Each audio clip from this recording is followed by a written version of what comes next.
ಸ್ತೋತ್ರ ಮಾಡ್ತೀನಪ್ಪ ತಂದೆ. ನಮ್ಮನ್ನು 12 ತಿಂಗಳದಾಗ ನೀನು ಕಾದು ಕಾಪಾಡಬೇಕಾಗಿ ನಿಮಗೆ ತುಂಬ ಟ್ಯಾಂಕ್ಸ್ ಅಪ್ಪ. ನೀನು ಒಳ್ಳೇದು ಮಾಡೋಕ್ಕರ್ತನಪ್ಪ, ಒಳ್ಳೆ ರಾಜನಪ್ಪ ತಂದೆ. ಆದಿದೇವರೇ ನಿಮಗೆ ಸ್ತೋತ್ರ ಮಾಡ್ತೇನಪ್ಪ, ಸ್ತೋತ್ರ ಕರ್ತೇನೆ ಅಪ್ಪ. ನನ್ನ ನಾಮಲ್ಲಿ ನೀವು ಎಲ್ಲಿ ಕೂತ್ಕೊಂಡು ಪ್ರಾರ್ಥನೆ ಮಾಡ್ತೀನಿ ಅಲ್ಲಿ ಬರುತ್ತಾನಂತ ವಾಗ್ದಾನ ಮಾಡಿ ದೇವರು ಅಪ್ಪ. ಈ ಮನೇಲಿ ನೀನು ಬಾ ಸ್ವಾಮಿ, ಬಾ ಕರ್ತನೆ ಅಪ್ಪ. ನಮ್ಮ ಕೂಗು ನೋಡು ದೇವರೇ, ನಾವು ಕಣ್ಣೆತ್ತಿ ನಿಮ್ಮನ್ನು ನೋಡ್ತಾ ಇದೀಯಪ್ಪ. ನಮ್ಮನ್ನು ನೋಡು ಪ್ರಭು, ಬಾ ಯೇಸುವೆ, ಬಾ ಕರ್ತನೆ, ಬಾ ಅಪ್ಪಾಜಿ. ಸ್ತೋತ್ರ ಡ್ಯಾಡಿ, ನಿಮಗೆ ಸ್ತೋತ್ರ ಸ್ತೋತ್ರ ಸ್ತೋತ್ರ. Thank you Jesus, I love you Jesus. ಕರ್ತನೆ ನಿಮಗೆ ಸ್ತೋತ್ರ, ಮಹಿಮೆ ಅಪ್ಪ, ಮಹಿಮೆ ರಾಜನೇ. ನಮ್ಮನ್ನು ವರ್ಷ ಪೂರ್ತಿ ನಮ್ಮನ್ನು ಕಾದು ಕಾಪಾಡಿದೆ ತಂದೆ, ನಿಮಗೆ ಸ್ತೋತ್ರ ಮಾಡುತ್ತೇನಪ್ಪ, ಸ್ತೋತ್ರ ಕರ್ತೇನೆ, ಸ್ತೋತ್ರಪ್ಪ. ನಮ್ಮ ಜೀವ ಕೊಟ್ಟಿದ್ದೀ, ಉಸಿರು ಕೊಟ್ಟಿದ್ದೀಯಪ್ಪ. ನಮ್ಮನ್ನ ಎಲ್ಲಿ ಕಲ್ಲು ಕಾಲು ಹತ್ತಾರತ ನಮ್ಮನ್ನು ಕಾಪಾಡ್ದಿ ತಂದೆ, ನಿಮಗೆ ಸ್ತೋತ್ರಪ್ಪ. ಒಂದು ಆಸ್ಪತ್ರೆ ಮೆಟ್ಲಿಗೆ ಹೋಗ್ಲಾರತ ನಮ್ಮನ್ನು ಕಾಪಾಡ್ದಿ ತಂದೆ, ನಿಮಗೆ ಸ್ತೋತ್ರ ಮಾಡ್ತೇನೆ, ಸ್ತೋತ್ರ ಮಾಡ್ತೇನಪ್ಪ. ನೀನು ಒಳ್ಳೆ ದೇವರು, ಒಳ್ಳೆ ಕರ್ತನಪ್ಪ. ನಮ್ಮ ಜೊತೆಯಲ್ಲಿ ಬಾ, ನಮ್ಮ ಕುಟುಂಬದಲ್ಲಿ ಬಾಪ. ಇಲ್ಲಿ ಬಂದಿದ್ದ ಮಕ್ಕಳ ಜೊತೆಯಲ್ಲಿ ಬಾ ಸ್ವಾಮಿ. ಯಾವ ಕಷ್ಟದಾಗ, ಯಾವ ರೋಗದಾಗ, ಯಾವ ಕಷ್ಟದಾಗ ನಿಮ್ಗೆಲ್ಲ ಗೊತ್ತು ಅಪ್ಪ. ಅದು ಸಂಕಟ ಬಾಧೆಗಳ ನಿನ್ನ ಪಾದ ಇಟ್ಟಿಯಪ್ಪಾಜಿ. ಬಿಡುಗಡೆ ಕೊಡು, ಬಿಡುಗಡೆ ಕೊಡು ನಮಗಾಗಿ. ಪಾದರ್ ಮಾಡ್ರಿ ಸಿಸ್ಟರ್ ಅಂತ ಹೇಳ್ತಾ ಇದ್ರಪ್ಪ. ಅವ್ರ ಮನಸ್ಸಲ್ಲಿ ಇರೋದೆಲ್ಲ ನಿಮ್ಗೆ ಗೊತ್ತು, ಅದು ಬಿಡುಗಡೆ ಮಾಡ್ರಿ ಅಪ್ಪಾಜಿ, ಮಾಡ್ರಿ ಅಪ್ಪ ತಂದೆ. ಹೊರಬತ್ತರೆ ಕಷ್ಟಪಡರೆ ನನ್ನ ಬಳಿ ಬರಂದ್ರಪ್ಪ, ನಿನ್ನ ಬಳಿಯಲ್ಲಿ ನಾವು ಬೇಡ್ತದೀಯಪ್ಪ. ಬಾ ಯೇಸುವೆ, ನಮ್ಮ ಕೂಗು ನೋಡಪ್ಪ, ಬಾ ಕರ್ತನೆ, ಬಾ ಅಪ್ಪಾಜಿ. ರಾಜಾದಿ ರಾಜನೇ, ಕರ್ತಾದಿ ಕರ್ತನೆ ತಂದೆ, ನಿಮಗೆ ಸ್ತೋತ್ರ ಮಾಡ್ತೇನೆ, ಸ್ತೋತ್ರ ಮಾಡ್ತೇನಪ್ಪ. ಇನ್ನು ಅನೇಕ ಆತ್ಮಗಳು ಬರಬೇಕಪ್ಪ, ಕರ್ಕೊಂಬ ಸ್ವಾಮಿ. ಯಾವ ಅಡ್ತದ ಆಗ್ಬಾರ್ದು, ನಿನ್ನ ಮಕ್ಕಳು ಕರ್ಕೊಂಬ ಅಪ್ಪಾಜಿ. ದಾರಿ ಸಿದ್ಧ ಮಾಡು, ದಾರಿ ಪರಿಚಯ ಮಾಡಿ ಕರ್ಕೊಂಬ ಅಪ್ಪಾಜಿ. ಸ್ತೋತ್ರ ಮಾಡ್ತೇನೆ, ನಿನ್ನ ಮಕ್ಕಳು ಕರ್ಕೊಂಬ ಅಪ್ಪ. ಸೃಷ್ಟಿಕರ್ತ ನೀನಪ್ಪ, ಎಲ್ಲರಿಗೂ ಜನ್ಮ ಕೊಟ್ಟಿದ್ದಿ, ಜೀವ ಕೊಟ್ಟಿದ್ದಿ ತಂದೆ, ನಿನ್ನ ಸ್ತೋತ್ರ. ನಮ್ಮನ್ನ ಹೆಣ್ಣು ಗಂಡು ಸೃಷ್ಟಿ ಮಾಡಿ ದೇವ್ರು ನಿನ್ನ ಒಬ್ಬನೇ ಅಪ್ಪ, ನಿನ್ನ ಒಬ್ಬನೇ ಕರ್ತನೆ. ನೀನು ಬರ್ತಾರೆ ಇನ್ನು ಯಾರು ಲೋಕದಾಗ ಇಲ್ಲಪ್ಪಾಜಿ, ಲೋಕದಾಗ ಯಾರಿಲ್ಲಪ್ಪ. ಸ್ತೋತ್ರ ಮಾಡ್ತೀವಿ, ಬಾ ಯೇಸುವೆ, ಬಾ ಕರ್ತನೆ ಅಪ್ಪಾಜಿ, ಬಾ ಸ್ವಾಮಿ. ನಿಮ್ಗೆ ಸ್ತೋತ್ರ ಮಾಡ್ತೇನಪ್ಪ. ಇದುವರೆಗೆ ನಡೆಸಿದೇವರು ಮುಂದೆ ನಡೆಸ್ತಿದ್ದು ನಂಬುತ್ತೇನಪ್ಪ. ಹಾಡು ಮುಖಾಂತರ ಮಾತನಾಡು, ವಾಕ್ಯ ಮುಖಾಂತರ ಕೂಡ ನೀನು ಮಾತನಾಡು. ನಿನ್ನ ಪರ್ಶನ ತಿಳಿದು ಬರಲಿ, ನೀನು ಮಾತನಾಡು ಸ್ವಾಮಿ. ನಿನ್ನ ಸ್ತೋತ್ರ ಮಾಡ್ತೇನಪ್ಪ. ಹಗಲು ರಾತ್ರಿ ನಮ್ಮ ಜೊತೆಯಲ್ಲಿ ನಡೆಸಿದೇವರು ಮುಂದೆ ನಡೆಸ್ತಿದ್ರೆ ನಂಬುತ್ತೇನೆ ಸಪ್ಪ. ಎಲ್ಲ ನಮ್ಮ ಚಿಂತೆ ಭಾರ ಎಲ್ಲ ನಿಮ್ಮ ಪಾದನಿಟ್ಟು ಬೇಡ್ತೇನೆ, ನನ್ನ ಪರಲೋಕ ಜೀವ ತಂದೆ.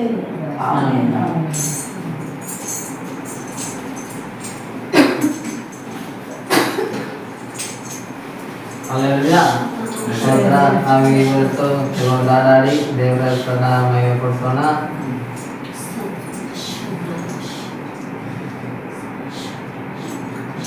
ಹಬ್ಬ ಮಾಡೋಣ, ಉಲ್ಲಾಸ ಪಡೋಣ, ಯೇಸುವಿನ ಹೆಸರನ್ನು ಆರಾಧಿಸೋಣ. ಹಾಡನ್ನಾಡಿ ನಾವು ದೇವರ ಹೆಸರನ್ನ ಮಹಿಮೆ ಪಡಿಸೋಣ. ಹಬ್ಬ ಮಾಡೋಣ, ಉಲ್ಲಾಸ ಪಡೋಣ, ಯೇಸುವಿನ ಹೆಸರನ್ನು ಆರಾಧಿಸೋಣ. ಹಬ್ಬ ಮಾಡೋಣ, ಉಲ್ಲಾಸ ಪಡೋಣ, ಯೇಸುವಿನ ಹೆಸರನ್ನು ಆರಾಧಿಸೋಣ. ಹಬ್ಬ ಆರಾಧನೆ, ಭಜನೆ ಕೊಂಡಾಟದ ಆರಾಧನೆ. ಹಬ್ಬ ಆರಾಧನೆ, ಆರಾಧನೆ. ಹಬ್ಬ ಮಾಡೋಣ, ಉಲ್ಲಾಸ ಪಡೋಣ, ಯೇಸುವಿನ ಹೆಸರನ್ನು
ಅಲ್ಲೇ ಅಂದ್ರೆ ದೇವರಿಗೆ ಮಹಿಮೆ ಆಗಲಿ ಅಂತ ಅರ್ಥ.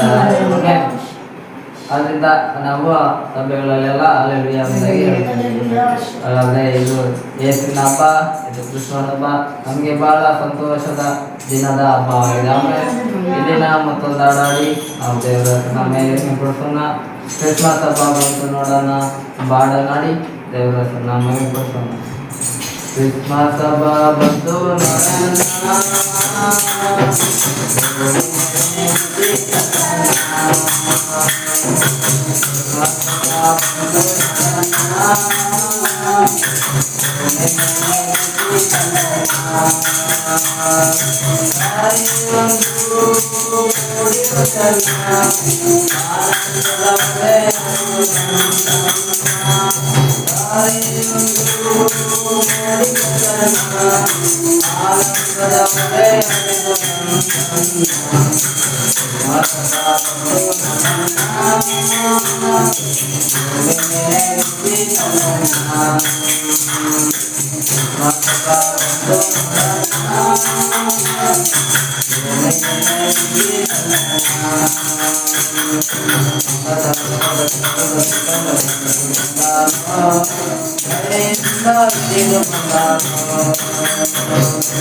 ಯಾವಾಗ ಜನಿಸಿದ್ನೋ ಅವಾಗ ನಮ್ಗೆಲ್ಲ ಖುಷಿಯನ್ನ ಯೇಸು ಕ್ರಿಸ್ತನು ಕೊಟ್ಟಿದ್ದಾನೆ. ಹಾಲೆಲೂಯಾ. ದೇವರಿಗೆ ಮಹಿಮೆ ಆಗಲಿ. ನಮ್ಮ ತಂದಾಡಿ ದೇವ್ರ ನಾಮನ ಮಹಿಮೆ ಪಡಿಸೋಣ. ಒಂದಿನ ಮಧ್ಯರಾತ್ರಿಯಲ್ಲಿ ಯೇಸು ಜನಿಸಿದ್ದನು ಬೆತ್ಲೆಹೇಮಲ್ಲಿ ಬಾಡಾಡಿ ದೇವರ ಮಹಿಮೆ ಪಡಿಸೋಣ. ಒಂದು ದಿನ ಮಧ್ಯರಾತ್ರಿಯಲ್ಲಿ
ನಮಗೋಸ್ಕರ ಆತನ ಬೆತ್ಲೆಹೇಮ್ ಎಂಬ ಊರಿನಲ್ಲಿ ಆತನು ಹುಟ್ಟುತ್ತಾನೆ. ಇಲ್ಲಿ ಏನು ಹುಟ್ಟುತ್ತಾನಂದ್ರೆ ಇದೇ ಬೆತ್ಲೆಹೇಮ್ ಅನ್ನೋ ಊರು ಇಸ್ರಾಯೇಲ್ ದೇಶದಲ್ಲಿ ಇಡೀ ಭೂಮಿಗೆ ಪ್ರಪಂಚಕ್ಕೆ ಮಧ್ಯದ ಊರು ಅಂದ್ರೆ ಅದು ಬೆತ್ಲೆಹೇಮ್ ಆಗಿದೆ. ಅಲ್ಲೆಲ್ಲೂಯಾ. ಯಾಕಂದ್ರೆ ಒಂದು ಕತ್ತಲೆ ರೂಮಲ್ಲಿ ಒಂದು ಮಧ್ಯದಲ್ಲಿ ದೀಪ ಇಟ್ಟರೆ ಇಡೀ ಮನೆಗೆ ಹೆಂಗೆ ಬೆಳ್ಕೊಡುತ್ತೋ ಆ ಥರ ಬೆಳ್ಕೊಡೋದಕ್ಕೋಸ್ಕರನೇ ದೇವರು ಆತನ ಇಡೀ ಭೂಮಿಗೆ ಪ್ರಪಂಚದಲ್ಲೇ ಮಧ್ಯದ ಊರಾಗಿರುವಂಥ ಬೆತ್ಲೆಹೇಮ್ ಎಂಬ ಊರಲ್ಲಿ ಆತನು ಜನಿಸ್ತಾನೆ. ಅಲ್ವಯ್ಯ. ದೇವರಿಗೆ ಮಹಿಮೆ ಉಂಟಾಗಲಿ. ಆಮೇಲೆ ನೋಡೋಣ ಸ್ವಲ್ಪ ದಿನ ಆರಾಧನೆ ಮಾಡಿಕೊಳ್ಳೋಣ. ಆಮೇಲೆ ನೋಡೋಣ ಕಣ್ಣುಗಳನ್ನು ಮುಚ್ಚೋಣ, ನಾವು ದೇವರನ್ನ ಆರಾಧನೆ ಮಾಡಿಕೊಳ್ಳೋಣ. ಒಳ್ಳೆಯ ದೇವರೇ, ನಿಮಗೆ ಸೂತ್ರವಾಗಪ್ಪ, ನಿಮಗೆ ಮಹಿಮೆ ಉಂಟಾಗಲಿ. ದೇವರಿಗೆ ಒಂದು ಹೊಸ ದಿನದಲ್ಲಿ ಕರ್ತನೆ ನೀನು ನಮಗೆ ಸಿದ್ಧಪಡಿಸಿ ದಯಪಾಲಿಸಿದ್ದಕ್ಕಾಗಿ ಸ್ತೋತ್ರ. ಪ್ರತಿ ದಿನಗಳನ್ನು ಸೃಷ್ಟಿ ಮಾಡುವ ದೇವರು ಏನಾಗಿರುವುದಕ್ಕಾಗಿ ಸ್ತೋತ್ರವನ್ನು ಸಲ್ಲಿಸ್ತೇವಪ್ಪ. ದೇವರೇ, ಈ ದಿನ ನಿನ್ನ ಜನನದ ದಿನವನ್ನು ನಾವೆಲ್ಲರೂ ಸೇರಿ ಆಚರಿಸುವಂಥ ಕೃಪೆಯನ್ನು ನೀನು ನಮಗೆ ಸಭೆಯಾಗಿ ದಯಪಾಲಿಸಿರುವುದಕ್ಕಾಗಿ ಕೋಟಿ ಸ್ತೋತ್ರಗಳನ್ನು ಸಲ್ಲಿಸ್ತೇವೆ. ದೇವರಾತ್ಮನೆ ಅಪ್ಪ, ನೀನು ನಮ್ಮ ಮಧ್ಯದಲ್ಲಿದ್ದು ನಿನ್ನ ನಾಮದ ಮಹಿಮೆಗಾಗಿ ನಮ್ಮನ್ನು ಇಬ್ಬರು ಉಪಯೋಗಿಸಿ ನಡೆಸಿರುವುದಕ್ಕಾಗಿ ಕೋಟಿ ಸ್ತೋತ್ರಗಳನ್ನು ನಾವು ಸಲ್ಲಿಸುವವರಾಗಿದ್ದೇವೆ. ದೇವರೇ ಅಪ್ಪ ಕರ್ತನೆ, ನಾವೆಲ್ಲರೂ ನಿಂತಿರುವುದು ನಿರ್ಮೂಲವಾಗದೇ ಇರುವುದು ನಿನ್ನ ಕೃಪೆಯಿಂದಲೇ, ಅದಕ್ಕಾಗಿ ಸ್ತೋತ್ರ. ಆದ್ದರಿಂದ ಭಕ್ತನಾದ ದಾವೀದನು ಹೇಳುವಂತೆ, ನಾನು ಉಳಿದಿರುವುದು ಯೆಹೋವನ ಕರುಣೆಯೇ, ಆತನ ಕೃಪಾವರಗಳು ನಿಂತು ಹೋಗುವುದಿಲ್ಲ, ಆತನ ಕೃಪೆಯೋ ನನಗೆ ಶಾಶ್ವತವಾದಂತೆ ಎಂಬುದಾಗಿ. ದೇವರೇ, ಈ ದಿನದಲ್ಲಿ ನಾವೆಲ್ಲ ಉಳಿದಿರುವುದು ನಿನ್ನ ಕೃಪೆಯಾಗಿರುವುದಕ್ಕಾಗಿ ಸ್ತೋತ್ರ. ಯಾಕೆಂದ್ರೆ ಕಳೆದ ದಿನದಲ್ಲಿದ್ದವರು, ಕಳೆದ ವರ್ಷಗಳಲ್ಲಿದ್ದರು, ಈ ದಿನ ಯಾರಿಲ್ಲಪ್ಪ, ನಾವಾದರೂ ಜೀವದಿಂದಿರುವಂತೆ ನಿನ್ನ ಆಶೀರ್ವಾದ ಮಾಡಿದ್ದಕ್ಕಾಗಿ ಸಲ್ಲಿಸುವವರಾಗಿದ್ದೇವೆ. ದೇವರಾತ್ಮನೆ ನಿನಗೆ ಮಹಿಮೆ ಉಂಟಾಗಲಿ, ನಿನಗೆ ಘನತೆ ಬರಲು ಶಾಶ್ವತವು ನಿನಗೆ ಸಲ್ಲಲಿ ಎಂದು ನಾವು ಪ್ರಾರ್ಥಿಸುತ್ತೇವೆ. ಅಪ್ಪ, ನೀನು ಮಾಡಿದ ಎಲ್ಲ ಉಪಕಾರಗಳನ್ನು ನಾವು ನೆನೆಸುತ್ತಾ ಇದು ನಾವು ಮಹಿಮೆ ಪಡಿಸುವಂಥ ಕೃಪೆಯನ್ನು ನೀನು ನಮಗೆ ದಯಪಾಲಿಸಿರುವುದಕ್ಕಾಗಿ ಕೋಟಿ ಸ್ತೋತ್ರಗಳನ್ನು ಸಲ್ಲಿಸುವವರಾಗಿದ್ದೇವೆ. ದೇವರೇ, ಇನ್ನು ಒಳ್ಳೆಯದನ್ನೇ ಮಾಡುವ ದೇವರು ಇದುವರೆಗೂ ನಮ್ಮ ಜೀವಿತದಲ್ಲಿ ನೀನು ಮಾಡಿದ ಎಲ್ಲ ಒಳ್ಳೆಯತನಗಳಿಗಾಗಿ ಕೋಟಿ ಸ್ತೋತ್ರಗಳನ್ನು ಸಲ್ಲಿಸ್ತೇವಪ್ಪ. ನೀವು ಆದಿಯಲ್ಲಿದ್ದ ದೇವರು ಈಗಲೂ ಇರುವ ದೇವರಾಗಿರುವುದಕ್ಕಾಗಿ ಸ್ತೋತ್ರ. ನಾಳೆ ನಿರಂತರವೂ ಎಂದೆಂದಿಗೂ ನಮ್ಮ ಸಂಗಡ ಇರುವಂಥ ದೇವರು ನೀನು ಮಾತ್ರನೇ ಆಗಿರುವುದಕ್ಕಾಗಿ ಸ್ತೋತ್ರವನ್ನು ಸಲ್ಲಿಸ್ತೇವೆ. ದೇವರ ಲೋಕದವರು ನಮ್ಮನ್ನು ತಿರಸ್ಕರಿಸಿದರು, ನೀನು ನಮ್ಮನ್ನು ಸ್ವೀಕರಿಸಿದ ದೇವರಾಗಿರುವುದಕ್ಕಾಗಿ ಸ್ತೋತ್ರ. ಮನುಷ್ಯರೆಲ್ಲರೂ ಬೇಡವೆಂದು ಬಿಟ್ಟ ಕಲ್ಲೇ ಮುಖ್ಯವಾದ ಮೊಳೆಗಲ್ಲಾಯಿತು, ಇದು ಕರ್ತನಿಂದಲೇ ಆಯಿತು ಎಂಬ ನಿನ್ನ ವಾಕ್ಯದಂತೆ ದೇವರು ಎಲ್ಲರಿಂದ ತಿರಸ್ಕರಿಸಲ್ಪಟ್ಟಂತ ಮನುಷ್ಯರಾದ ನಮ್ಮನ್ನ ನೀನೇ ಮುಖ್ಯವಾಗಿ ನನಗೆ ಬೇಕು ಎಂಬುದಾಗಿ ಆರಿಸಿಕೊಂಡ ದೇವರು ಈ ಪ್ರಪಂಚದಲ್ಲಿ ನೀನು ಮಾತ್ರನೇ ಆಗಿರುವುದಕ್ಕಾಗಿ ಸ್ತೋತ್ರವನ್ನು ಸಲ್ಲಿಸ್ತೇವೆ. ದೇವರೇ, ನಿನಗೆ ಮಹಿಮೆ ಉಂಟಾಗಪ್ಪ, ನಿನಗೆ ಘನತೆಗಳು ಎಲ್ಲವನ್ನ ನಾವು ನಿಮಗೆ ಸಲ್ಲಿಸುವವರಾಗಿದ್ದೇವೆ, ನಿನ್ನನ್ನೇ ಕೊಂಡಾಡುವವರಾಗಿದ್ದೇವಪ್ಪ. ಈ ದಿನ ನಿನ್ನನ್ನೇ ಹಾಡಿ ನಿನ್ನನ್ನೇ ಮಹಿಮೆ ಪಡಿಸಿ ನಿನ್ನನ್ನೇ ಗಣಪಡಿಸತಕ್ಕಂಥ ಮಹಾಕೃಪಾ ಭಾಗ್ಯವನ್ನು ನೀನು ನಮಗೆ ಸಭೆಯಾಗಿ ದಯಪಾಲಿಸುವುದಕ್ಕಾಗಿ ಕೋಟಿ ಸ್ತೋತ್ರಗಳನ್ನು ಸಲ್ಲಿಸುವವರಾಗಿದ್ದೇವೆ. ನಿನಗೆ ಮಹಿಮೆ ಉಂಟಾಗಲಿ. ದೇವರೇ, ಈ ದಿನದಲ್ಲಿ ನಿನ್ನನ್ನೇ ನಾವು ಮಹಿಮೆ ಪಡಿಸುವಂಥ ಕೃಪೆಯನ್ನು ನೀನು ನಮಗೆ ದಯಪಾಲಿಸಿರುವುದಕ್ಕಾಗಿ ಸ್ತೋತ್ರ.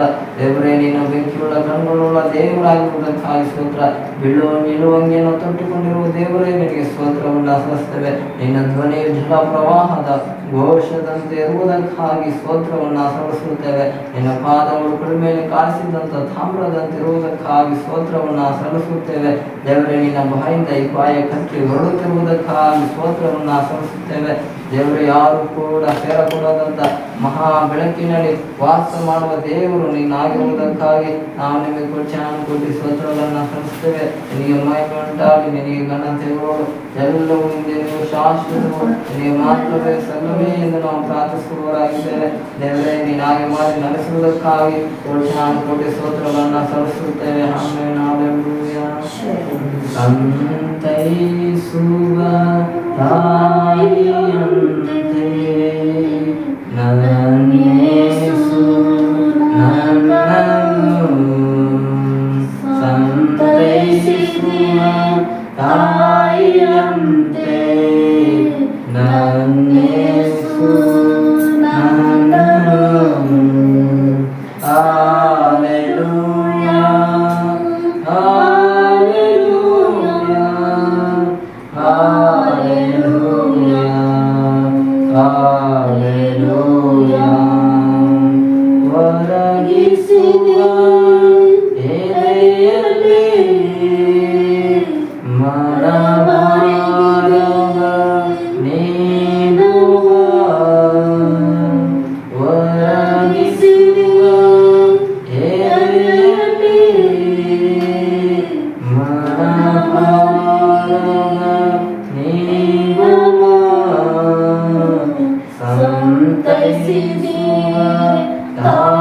ತಾಯಿಯಂತೆ ನನ್ನೇಸು ನನ್ನನ್ನು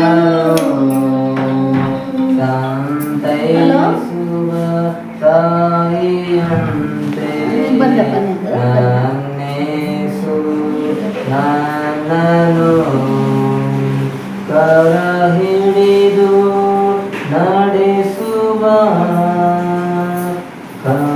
ಕಣ್ಮನೆಯಂತೆ ಕಾಯುವ ಕರ ಹಿಡಿದು ನಡೆಸುವ ಕಣ್ಮನೆಯಂತೆ ಕಾಯುವ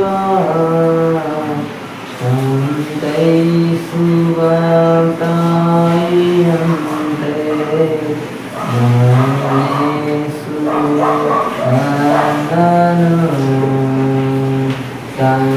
ಸಂತೈಸುವ ತಾಯಿಯಂತೆ ನನ್ನೇಸು ನನ್ನನು ಜೀವ ಕೊಟ್ಟನು ನನಗಾಗಿ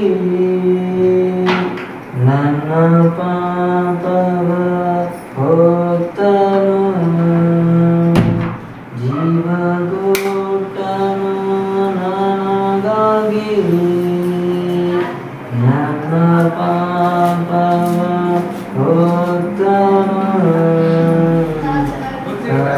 ಸಂತೈಸುವ ತಾಯಿಯಂತೆ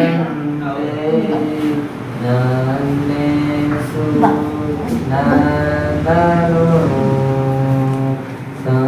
ಸಂತೈಸುವ ತಾಯಿಯಂತೆ ನನ್ನೇಸು ನನ್ನನು ನನ್ನೆಂದು ಕೈ ಬಿಡನು ಎಂದಿಗೂ ಅಗಲನು ನನ್ನೆಂದು ಕೈ ಬಿಡನು ಎಂದೆಂದು ಅಗಲನು ಸಂತೈಸುವ ತಾಯಿಯಂತೆ ನನ್ನೇಸು ನನ್ನನು ಸಂತೈಸುವ ತಾಯಿಯಂತೆ ನನ್ನೇಸು ನನ್ನನು hallelujah hallelujah hallelujah hallelujah hallelujah hallelujah hallelujah hallelujah ಅಪ್ಪ ನಾನಿನ್ನ ಕಾಣುವೆ ತಂದೆ ನಾನಿನ್ನ ಸ್ತುತಿಸುವೆನು ಯೇಸು ಅಪ್ಪ ನಾನಿನ್ನ ಕಾಣುವೆ ತಂದೆ ನಾನಿನ್ನ ಸ್ತುತಿಸುವೆನು ತಂದೆ ನೀನೇ ತಾಯಿಯು ನೀನೇ ತಂದೆಯು ನೀನೇ ತಾಯಿಯು ನೀನೇ ನಾನಿನ್ನ ಕಂದಲೋ ಅಪ್ಪ ನಿನ್ನೆ ಕಾಣುವೆ ತಂದೆ ನಾನಿನ್ನ ಸ್ತುತಿಸುವೆನು ಯೇಸು ಅಪ್ಪ ನಿನ್ನ ಕಾಣುವೆ ಮಾರ್ಗವು ನೀನೇ ಸತ್ಯವು ನೀನೇ ನನ್ನ ಮಾರ್ಗವು ನೀನೇ ಸತ್ಯವು ನೀನೇ ನಿನ್ನಲ್ಲೇ ಜೀವವಲ್ಲೋ ಅಯ್ಯ ನಿನ್ನಲ್ಲೇ ಜೀವವಲ್ಲೋ ಯೇಸು ಅಪ್ಪ ನಿನ್ನ ಕಾಣುವೆ ತಂದೆಯು ನಿನ್ನ ಸ್ತುತಿಸುವೆನು ಯೇಸು ಅಪ್ಪ ನಿನ್ನ ಕಾಣುವೆ ತಂದೆಯು ನಿನ್ನ ಸ್ತುತಿಸುವೆನು ಒಳ್ಳೆ ಕುರ್ಬಾನು ನೀನಲ್ಲವೇ, ಒಳ್ಳೆ ಕುರ್ಬಾನು ನೀನಲ್ಲವೇ. ನಾನಿನ್ನ ಕುರಿಮರಿಯೋ ಅಯ್ಯ, ನಾನಿನ್ನ ಕುರಿಮರಿಯೋ. ಯೇಸು ಅಪ್ಪ ನಾನಿನ್ನ ಕಾಣುವೆ, ತಂದೆಯು ನಾನಿನ್ನ ಸ್ತುತಿಸುವೆನು. ಯೇಸು ಅಪ್ಪ ನಿನ್ನೆ ಕಾಣುವೆ. ಜೀವ ಜಲದ ಬುಗ್ಗೆಯು ನೀನೇ, ಜೀವ ಜಲದ ಬುಗ್ಗೆಯು ನೀನೇ. ನಿನ್ನಲ್ಲೇ ದಾಹಗೊಂಡೆ ಅಯ್ಯ, ನಿನ್ನಲ್ಲೇ ದಾಹಗೊಂಡೆ. ಯೇಸು ಅಪ್ಪ ನಿನ್ನ ಕಾಣುವೆ, ತಂದೆಯು ನಾನಿನ್ನ ಸ್ತುತಿಸುವೆನು. ಯೇಸು ಅಪ್ಪ ನಿನ್ನ ಕಾಣುವೆ, ತಂದೆಯು ನಾನಿನ್ನ ಸ್ತುತಿಸುವೆನು. ಯೇಸು ಅಪ್ಪ ನಿನ್ನ ಕಾಣುವೆ, ತಂದೆಯು ನಾನಿನ್ನ ಸ್ತುತಿಸುವೆನು. ಯೇಸು ಅಪ್ಪ ನಿನ್ನ ಕಾಣುವೆ, ತಂದೆಯು ನಾನಿನ್ನ ಸ್ತುತಿಸುವೆನು. ಯೇಸು ಅಪ್ಪ ನಿನ್ನ ಕಾಣುವೆ. ದೇವರೇ, ನಮಗೆ ಜೀವ ಜಲವು ನೀನೆ, ನಮ್ಮ ತಂದೆಯು ತಾಯಿಯು ನೀನೆ. ನಿಮ್ಮನ್ನು ಹೆತ್ತವರು ನಿಮ್ಮನ್ನು ಕೈಬಿಟ್ಟರು, ನಾನು ನಿಮ್ಮನ್ನು ಎಂದಿಗೂ ಕೈ ಬಿಡುವುದಿಲ್ಲ, ನಾನು ನಿಮ್ಮನ್ನು ಎಂದಿಗೂ ತೊರೆಯುವುದಿಲ್ಲ ಎಂಬುದಾಗಿ ವಾಗ್ದಾನವನ್ನು ಮಾಡಿರುವುದಕ್ಕಾಗಿ ಸ್ತೋತ್ರವನ್ನು ಸಲ್ಲಿಸುತ್ತೇವೆ. ಹೆತ್ತ ತಾಯಿ ತನ್ನ ಮಗುವನ್ನು ಮರೆತಾಳು, ಆದರೆ ನಾನು ಸೃಷ್ಟಿ ಮಾಡಿರುವ ನನ್ನ ಮಕ್ಕಳನ್ನು ನಾನು ಎಂದಿಗೂ ಮರೆಯುವುದಿಲ್ಲ ಎಂದು ವಾಗ್ದಾನವನ್ನು ಮಾಡಿರುವುದಕ್ಕಾಗಿ ಸ್ತೋತ್ರ. ಹೌದೇವ್ರೆ, ನೀ ನಮ್ಮನ್ನು ಎಂದಿಗೂ ಜ್ಞಾಪಕದಲ್ಲಿ ಇಟ್ಟುಕೊಂಡು ಅವರ ಎದುರು ನಡೆಸುತ್ತಾ ಬಂದ ನಿನ್ನೆಲ್ಲ ವಿಧಗಳಿಗಾಗಿ ನಾವು ಸ್ತೋತ್ರವನ್ನು ಸಲ್ಲಿಸುತ್ತೇವೆ. ದೇವರೇ, ನಮ್ಮನ್ನ ಆಶೀರ್ವಾದಗಳಿಗಾಗಿ ನನಗೆ ತಂಗಿಸಿ ನಮ್ಮನ್ನ ನಡೆಸಿದ್ದಕ್ಕಾಗಿ ಸ್ತೋತ್ರಪ್ಪ. ನಿನ್ನ ಕೃಪೆಯ ನಿಯಮಿತವಾಗಿ ಇಂದಿನ ನಾವು ನಿನ್ನ ಸನ್ನಿಧಾನದಲ್ಲಿ ನಿಲ್ಲುವಂತೆ ಆಶೀರ್ವಾದ ಮಾಡಿರುವುದಕ್ಕಾಗಿ ಸ್ತೋತ್ರ. ದೇವರ ಆತ್ಮನೆ, ನಿನ್ನ ಚಲನೆ ನಮ್ಮ ಮಧ್ಯದಲ್ಲಿ ಇರುವುದಕ್ಕಾಗಿ ಸ್ತೋತ್ರ. ನಿನ್ನ ಕೃಪೆ, ನಿನ್ನ ಕರುಣೆ, ನಿನ್ನ ದಯೆ ನಮ್ಮ ಮೇಲೆ ಇರುವುದಕ್ಕಾಗಿ ನಾವು ನಿಮಗೆ ಸ್ತೋತ್ರವನ್ನು ಸಲ್ಲಿಸುತ್ತೇವಪ್ಪ. ನಿನ್ನನ್ನೇ ನಾವು ಕೊಂಡಾಡುವಂತೆ, ನಿನ್ನನ್ನು ಆರಾಧನೆ ಮಾಡುವುದಕ್ಕಾಗಿ ಮನುಷ್ಯರಾದ ನಮ್ಮನ್ನು ನೀನು ಸೃಷ್ಟಿ ಮಾಡಿರುವುದಕ್ಕಾಗಿ ಸ್ತೋತ್ರ. ನಾವು ದೇವರೇ, ನಾವು ನಿನ್ನನ್ನು ಆರಾಧನೆ ಮಾಡುವಂತೆ ಆಶೀರ್ವದಿಸು. ನಮ್ಮ ಪೂರ್ಣ ಹೃದಯದಿಂದಲೂ, ಪೂರ್ಣ ಪ್ರಾಣದಿಂದಲೂ, ಪೂರ್ಣ ಶಕ್ತಿಯಿಂದಲೂ, ಪೂರ್ಣ ಬಲದಿಂದಲೂ ನಿನ್ನ ದೇವರಾದ ಕರ್ತನನ್ನ ನಿನ್ನ ಆರಾಧನೆ ಮಾಡಬೇಕು ಎಂಬುದಾಗಿ ನೀನು ನಮಗೆ ಆಜ್ಞೆಯನ್ನು ಮಾಡಿರುವುದಕ್ಕಾಗಿ ಸ್ತೋತ್ರ. ಹೌದೇವರೇ, ನಮ್ಮ ಪೂರ್ಣ ಹೃದಯದಿಂದ ನಿಮ್ಮನ್ನು ಮಾತ್ರವೇ ನಾವು ಆರಾಧನೆ ಮಾಡುವಂತೆ, ನಿಮ್ಮನ್ನು ಮಾತ್ರವೇ ನಾವು ಮಹಿಮೆ ಪಡಿಸುವಂತೆ ಏನೇ ನಮ್ಮನ್ನು ಆಶೀರ್ವದಿಸಿ ನಡೆಸುವುದೇವ್ರೆ, ಅದಕ್ಕಾಗಿ ಸ್ತೋತ್ರ. ಯಾಕಂದ್ರೆ ನಿನಗೆ ಸರಿಸಮಾನರು ಈ ಲೋಕದಲ್ಲಿ ಯಾರು ಇಲ್ಲಪ್ಪ, ಅದಕ್ಕಾಗಿ ಸ್ತೋತ್ರ. ನೀನೊಬ್ಬನೇ ನಿತ್ಯ ನಿರಂತರ ಇರುವಾತನು ಅತಿ ಬೇಗನೆ ಬರುವಾತನು ಕೂಡ ಆಗಿರುವುದಕ್ಕಾಗಿ ನಿನಗೆ ಸ್ತೋತ್ರ. ಶ್ವಾಸವಿರುವುದೆಲ್ಲವೂ ಕರ್ತನನ್ನ ಸ್ತುತಿಸಲಿ, ಯೆಹೋವನಿಗೆ ಮಹಿಮೆ ಉಂಟಾಗಲಿ ಎಂದು ವಾಗ್ದಾನವನ್ನು ಮಾಡಿರುವುದಕ್ಕಾಗಿ ಸ್ತೋತ್ರ. ಹೌದೇವರೇ, ನಿನ್ನ ವಾಗ್ದಾನದಂತೆ ನಾವು ಶ್ವಾಸ ಇರುವುದರಿಂದ ನಿಮ್ಮನ್ನೇ ನಾವು ಮಹಿಮೆಪಡಿಸುವಂತೆ, ನಿನ್ನನ್ನೇ ಗುಣಪಡಿಸುವಂತೆ ದೇವರಾತ್ಮನೇ ನೀನೇ ನಮ್ಮನ್ನು ಆಶೀರ್ವದಿಸಿ ಎದುರು ನಡೆಸಿದ ದೇವರಾತ್ಮನೆ ಇನ್ನು ಮುಂದೆ ನಮ್ಮನ್ನು ನಡೆಸಲು ಶಕ್ತನಾಗಿರುವುದಕ್ಕಾಗಿ ನಾವು ನಿಮಗೆ ಕೋಟಿ ಸ್ತೋತ್ರಗಳನ್ನು ಸಲ್ಲಿಸುವವರಾಗಿದ್ದೇವೆ. ದೇವರೇ, ನಾವು ಹೋಗುವಾಗಲೂ ಬರುವಾಗಲೆಲ್ಲ ನೀನು ನಮ್ಮನ್ನು ಕಾಪಾಡಿ ನಡೆಸಿರುವುದಕ್ಕಾಗಿ ನಾವು ನಿಮಗೆ ಸ್ತೋತ್ರವನ್ನು ಸಲ್ಲಿಸುತ್ತೇವೆ. ದೇವರೇ, ತಾಯಿ ಗರ್ಭದಲ್ಲಿ ರೂಪಿಸುವುದಕ್ಕಿಂತ ಮುಂಚೆ ನಿನ್ನ ಕಣ್ಣುಗಳು ನಮ್ಮನ್ನು ನೋಡಿರುವುದಕ್ಕಾಗಿ ಸ್ತೋತ್ರವನ್ನು ಸಲ್ಲಿಸುತ್ತೇವಪ್ಪ. ನಮ್ಮೆಲ್ಲರನ್ನ ಜಗದೋತ್ಪತ್ತಿಗೆ ಮುಂಚೆ ಕ್ರಿಸ್ತೇಸುವಿನಲ್ಲಿ ನೀನು ಆರಿಸಿ ತೆಗೆದುಕೊಂಡಿದ್ದಕ್ಕಾಗಿ ನಾವು ನಿಮಗೆ ಸ್ತೋತ್ರವನ್ನು ಸಲ್ಲಿಸುತ್ತಾ ಇದ್ದೇವೆ. ದೇವರೇ, ನೀನು ನಮ್ಮ ಮಧ್ಯದಲ್ಲಿ ಎಂದಿಗೂ ಇರುವಂತ ದೇವರಾಗಿರುವುದಕ್ಕಾಗಿ ನಾವು ನಿಮಗೆ ವಂದನೆಯನ್ನ ಹೇಳುತ್ತೇವಪ್ಪ. ಕರ್ತನೆ, ನೀ ನಮ್ಮನ್ನು ಕಾಪಾಡಿ ನಡೆಸಿರುವುದಕ್ಕಾಗಿ ಸ್ತೋತ್ರ. ಬೆಲೆ ಕಟ್ಟಲಾಗದಂತ ರಕ್ಷಣೆಯ ಭಾಗ್ಯವನ್ನ ನೀನು ದಯಪಾಲಿಸಿರುವುದಕ್ಕಾಗಿ ಸ್ತೋತ್ರ. ನಾನೇ ಮಾರ್ಗವು ಸತ್ಯವೂ ಜೀವವೂ ಎಂಬುದಾಗಿ ನೀನು ನಮಗೆ ಮಾತನ್ನು ಕೊಟ್ಟಿರುವ ದೇವರಾಗಿರುವುದಕ್ಕಾಗಿ ಸ್ತೋತ್ರ. ನಿನ್ನ ಮಾರ್ಗದಲ್ಲಿ ನಾವು ನಡೆಯುವವರಿಗೆ ನಿತ್ಯ ಜೀವ ಉಂಟು ಎಂಬುದಾಗಿ ಹೇಳಿರುವುದಕ್ಕಾಗಿ ಸ್ತೋತ್ರ. ಹೌದೇವರೇ, ನಾವು ದೇಹದಲ್ಲಿ ಒಂದಿನ ಮರಣಿಸಬಹುದು, ಆದ್ರೆ ನಮ್ಮ ಆತ್ಮಕ್ಕೆ ನೀನು ನಿತ್ಯ ಜೀವನ ಕೊಡುವುದಕ್ಕಾಗಿ ಈ ಲೋಕಕ್ಕೆ ಬಂದು ದೇವರು ನಿನ್ನ ಮಾತನ್ನೇ ಆಗಿರುವುದಕ್ಕಾಗಿ ಸ್ತೋತ್ರವನ್ನು ಸಲ್ಲಿಸ್ತೇವೆ ದೇವರೇ. ಅಪ್ಪ, ನಿನ್ನ ಮಾರ್ಗದಲ್ಲಿ ನಾವು ನಡೆಯುವಂತೆ ಆಶೀರ್ವದಿಸು. ಯಾಕಂದ್ರೆ ನಿನ್ನ ವಾಕ್ಯ ಹೇಳುವ ಹಾಗೆ ನಿನ್ನ ಸಮ್ಮುಖದಲ್ಲಿ ಪರಿಪೂರ್ಣವಾದ ಸಂತೋಷವಿದೆ, ನಿನ್ನ ಬಲಗೈಯಲ್ಲಿ ಶಾಶ್ವತವಾದ ಭಾಗ್ಯವಿದೆ ಎಂಬುದಾಗಿ ನಿನ್ನ ವಾಕ್ಯ ನಮಗೆ ತಿಳಿಯಪಡಿಸುವ ಹಾಗೆ ಹೌದು ದೇವರೇ, ನಿನ್ನ ಸನ್ನಿಧಾನದಲ್ಲಿ ನಾವೆಲ್ಲಿ ಒಬ್ಬರು ಇಬ್ಬರು ಕೂಡಿ ಬಂದು ನಾವು ಪ್ರಾರ್ಥನೆ ಮಾಡುತ್ತೇವೋ ಅಲ್ಲಿ ನಮ್ಮ ಮಧ್ಯದಲ್ಲಿ ನೀನು ಇಳಿದು ಬರುವ ದೇವರಾಗಿರುವುದಕ್ಕಾಗಿ ಸ್ತೋತ್ರವನ್ನು ಸಲ್ಲಿಸ್ತೇವೆ ದೇವರೇ. ಹೌದಪ್ಪ, ನಾವೆಲ್ಲರೂ ಒಟ್ಟಾಗಿ ಪ್ರಾರ್ಥಿಸುವಾಗ ಆರಾಧಿಸುವಾಗ ನೀನು ನಮ್ಮ ಮಧ್ಯದಲ್ಲಿ ಇಳಿದು ಬಂದು ಇದುವರೆಗೂ ಅನೇಕ ಕಾರ್ಯಗಳನ್ನು ಅದ್ಭುತಗಳನ್ನು ನಡೆಸಿರುವುದಕ್ಕಾಗಿ ಸ್ತೋತ್ರವನ್ನು ಸಲ್ಲಿಸುತ್ತೇವಪ್ಪ. ಇನ್ನು ಮುಂದೆ ನೀನು ನಮ್ಮನ್ನು ನಡೆಸಲು ಶಕ್ತನಾದ ದೇವರಾಗಿರುವುದಕ್ಕಾಗಿ ನಾವು ನಿಮಗೆ ಕೃತಜ್ಞತೆಯನ್ನು ಸಲ್ಲಿಸುತ್ತೇವೆ, ನಿಮಗೆ ಮಹಿಮೆಯನ್ನು ಸಲ್ಲಿಸುತ್ತೇವೆ ದೇವ ಕರ್ತನಾತ್ಮನೇ. ಈ ನಮ್ಮ ಮಧ್ಯದಲ್ಲಿ ಮಹಿಮೆ ಹೊಂದುವ ದೇವರಾಗಿರುವುದಕ್ಕಾಗಿ ಸ್ತೋತ್ರವನ್ನು ಸಲ್ಲಿಸ್ತೇವಪ್ಪ. ನಿನಗೆ ಮಹಿಮೆ ಉಂಟಾಗಲಿ ಎಂದು ನಾವು ಕೇಳಿಕೊಳ್ಳುವವರಾಗಿದ್ದೇವಪ್ಪ. ಎಲ್ಲ ರಾಜನಾದಿ ರಾಜನು ನೀನಾಗಿರುವುದಕ್ಕಾಗಿ ಸ್ತೋತ್ರ, ಕರ್ತಾದಿ ಕರ್ತನು ನೀನಾಗಿರುವುದಕ್ಕಾಗಿ ಸ್ತೋತ್ರವನ್ನು ಸಲ್ಲಿಸುತ್ತಾ ಇದ್ದೇವೆ ಪ್ರಾರ್ಥನೆ. ನಿಂತಾನೆ ನಮ್ಮ ಮಧ್ಯದಲ್ಲಿ ಮಹಿಮೆ ಒಂದು ನಿನ್ನ ಮಹಿಮೆ ನಿನ್ನ ಪ್ರಸನ್ನತೆ ಇಂದ ನಮ್ಮೆಲ್ಲರನ್ನು ತುಂಬಿಸಿ ನಡೆಸುತ್ತೇವೆ. ನಿನ್ನ ಸಮಾಧಾನವು ನಮ್ಮ ಹೃದಯದಲ್ಲಿ ಆಳತಕ್ಕಂತೆ ಆಶೀರ್ವದಿಸುತ್ತೇವೆ. ಎಲ್ಲ ಸೈತಾನನ್ನು ತಂದು ಹಾಕುವ ಎಲ್ಲ ದ್ವೇಷದ ಸ್ವಭಾವ, ಎಲ್ಲ ಸೈತಾನನ ಸಿಟ್ಟು, ಕಕ್ಷಭೇದ, ಭಿನ್ನಮತ, ಭೇದಭಾವ ಎಲ್ಲವೂ ನಮ್ಮಿಂದ ತೊಲಗಿ ಹೋಗಿ ಕರ್ತನೆ. ನಿನ್ನಲ್ಲಿ ಎಲ್ಲರೂ ನಾವು ಮನುಷ್ಯರು ಒಂದೇ ಎಂಬುದಾಗಿ ಅರಿವನ್ನು ನಮ್ಮೆಲ್ಲರೂ ಉಂಟು ಮಾಡಿ ನಡೆಸುತ್ತೇವೆ. ನಮ್ಮನ್ನು ನೀನು ಹಾಗೆ ಆಶೀರ್ವದಿಸಿ ನಡೆಸುವುದಕ್ಕಾಗಿ ಕೋಟಿ ಸ್ತೋತ್ರಗಳನ್ನು ಸಲ್ಲಿಸುತ್ತೇವಪ್ಪ.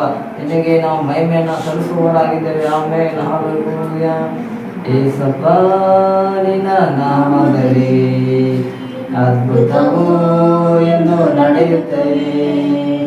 ಯೇಸಪ್ಪ, ನಿನ್ನ ನಾಮದಲ್ಲಿ ಅದ್ಭುತವೂ ಎಂದು ನಡೆಯುತ್ತೆ. ದೇವಗಳು ಓಡುತ್ತೆ, ನಾವು ನೀಡುತ್ತೆ, ಪಾಪಗಳು ಹಾರಿ ಹೋಗುತ್ತೆ. ದೇವಗಳು ಓಡುತ್ತೆ, ನಾವು ನೀಡುತ್ತೆ, ಪಾಪಗಳು ಹಾರಿ ಹೋಗುತ್ತೆ. ಯೇಸಪ್ಪ, ನಿನ್ನ ನಾಮದಲ್ಲಿ ಅದ್ಭುತವೂ ಎಂದು ನಡೆಯುತ್ತೆ. ಯೇಸಪ್ಪ, ನಿನ್ನ ನಾಮದಲ್ಲಿ ಅದ್ಭುತವೂ ಎಂದು ನಡೆಯುತ್ತೆ. ದೇವಗಳು ಓಡುತ್ತೆ, ನಾವು ನೀಡುತ್ತೆ, ಪಾಪಗಳು ಹಾರಿ ಹೋಗುತ್ತೆ. ದೇವಗಳು ಓಡುತ್ತೆ, ನಾವು ನೀಡುತ್ತೆ, ಪಾಪಗಳು ಹಾರಿ ಹೋಗುತ್ತೆ. ನಾವು ಮುಂದೆ ಹೋಗಲಿಲ್ಲ, ಕಾಲಶಕ್ತಿ ಬದಲಾಗಿಲ್ಲ. ನಾವು ಮುಂದೆ ಹೋಗಲಿಲ್ಲ, ಕಾಲಶಕ್ತಿ ಬದಲಾಗಿಲ್ಲ.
ಮುಂದೆ ಹೋಗಲಿಲ್ಲ,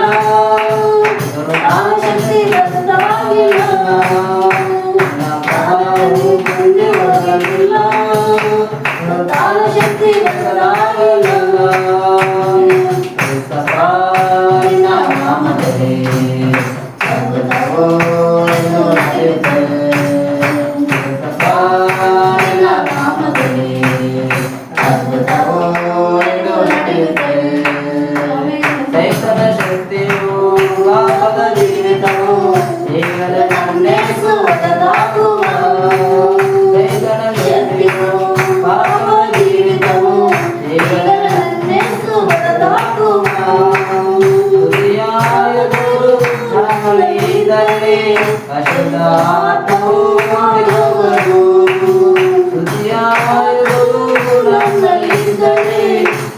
ಆತನು ಓಡಿ ಹೋಗಲು ನಮ್ಮ ಪ್ರಭಾವದ ಕುಂದಿ ಹೋಗಲಿಲ್ಲ. ಪುನರುತ್ಥಾನ ಶಕ್ತಿ ಬದಲಾಗಿಲ್ಲ. ನಮ್ಮ ಪ್ರಭಾವವು ಕುಂದಿ ಹೋಗಲಿಲ್ಲ. ಪುನರುತ್ಥಾನ ಶಕ್ತಿ ಬದಲಾಗಿಲ್ಲ. ಸಭಾನಿನ ನಾಮದಲ್ಲಿ ಅದ್ಭುತವು ಎಂದು ನಡೆಯುತ್ತವೆ. ಸಭಾನಿನ ನಾಮದಲ್ಲಿ ಅದ್ಭುತವು ಎಂದು ನಡೆಯುತ್ತವೆ. ನೋಡುತ್ತೇವೆ, ನಾವು ನೀಡುತ್ತೇವೆ, ಪಾಪವನ್ನು ಹಾರಿ ಹೋಗುತ್ತೇವೆ. ನೋಡುತ್ತೇವೆ, ನಾವು ನೀಡುತ್ತೇವೆ, ಪಾಪವನ್ನು ಹಾರಿ ಹೋಗುತ್ತೇವೆ.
ನಾವೆಲ್ಲರೂ ಒಂದಾಗಿ ನಿನ್ನ ಆರಾಧನೆ ಮಾಡುವಂತೆ ನಮ್ಮನ್ನು ಆಶೀರ್ವಾದ ಮಾಡಿ ನಡೆಸಿದ್ದಕ್ಕಾಗಿ ಸ್ತೋತ್ರವನ್ನು ಸಲ್ಲಿಸ್ತೇವೆ.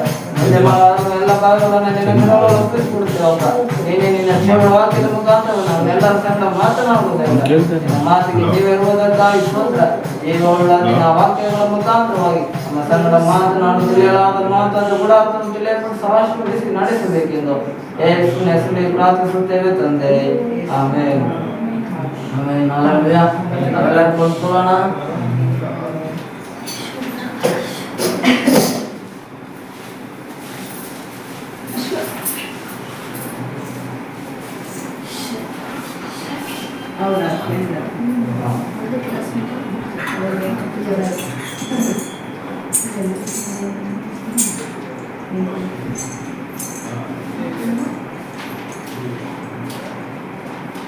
ದೇವರಿಗೆ ಮಹಿಮೆ ಉಂಟಾಗಲಿ.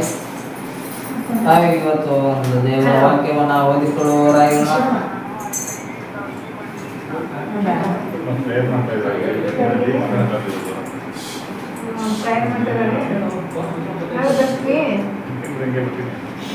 ಆದಿಕಾಂಡ 3ನೇ ಅಧ್ಯಾಯ 15ನೇ ವಾಕ್ಯವನ್ನು ಇದನ್ನ ನಾವು ಓದಿಕೊಳ್ಳೋಣ. ಅಲ್ಲಿ ದೇವರು ದಿನ ಸಭೆಯಾದ ನಮ್ಮ ಸಂಘ ಈ ರೀತಿ ಮಾತನಾಡ್ತಾ ಇದ್ದಾನೆ. ನಿನಗೂ ಸ್ತ್ರೀಯ ಸಂತಾನಕ್ಕೂ ಆಗಿದ್ದನೆ ಇರುವ ಹಾಗೆ ಮಾಡುವನೆ. ಈಕೆಯ ಸಂತಾನವು ನಿನ್ನ ತಲೆಯನ್ನು ಜಜ್ಜುವುದು, ನೀನು ಅದರ ಹಿಮ್ಮಡಿಯನ್ನು ಕಚ್ಚುವೆ ಎಂದು ದೇವರಾತ್ಮನು ಸಭೆಗಳಿಗೆ ಹೇಳುವುದನ್ನು ಕಿವಿಯುಳ್ಳವನು ಕೇಳಲಿ ಎಂಬುದಾಗಿ ಅಂತ ದರ್ಶನಗಳಲ್ಲಿ ಸಭೆ ಆದ ನಮ್ಮೆಲ್ಲರ ಸಂಘ ದೇವರಾತ್ಮನು ವಿಶೇಷವಾಗಿ ಮಾತನಾಡುತ್ತಿದ್ದಾನೆ. ಆಮೇಲೆ ಹಲ್ಲೆಲೂಯಾ.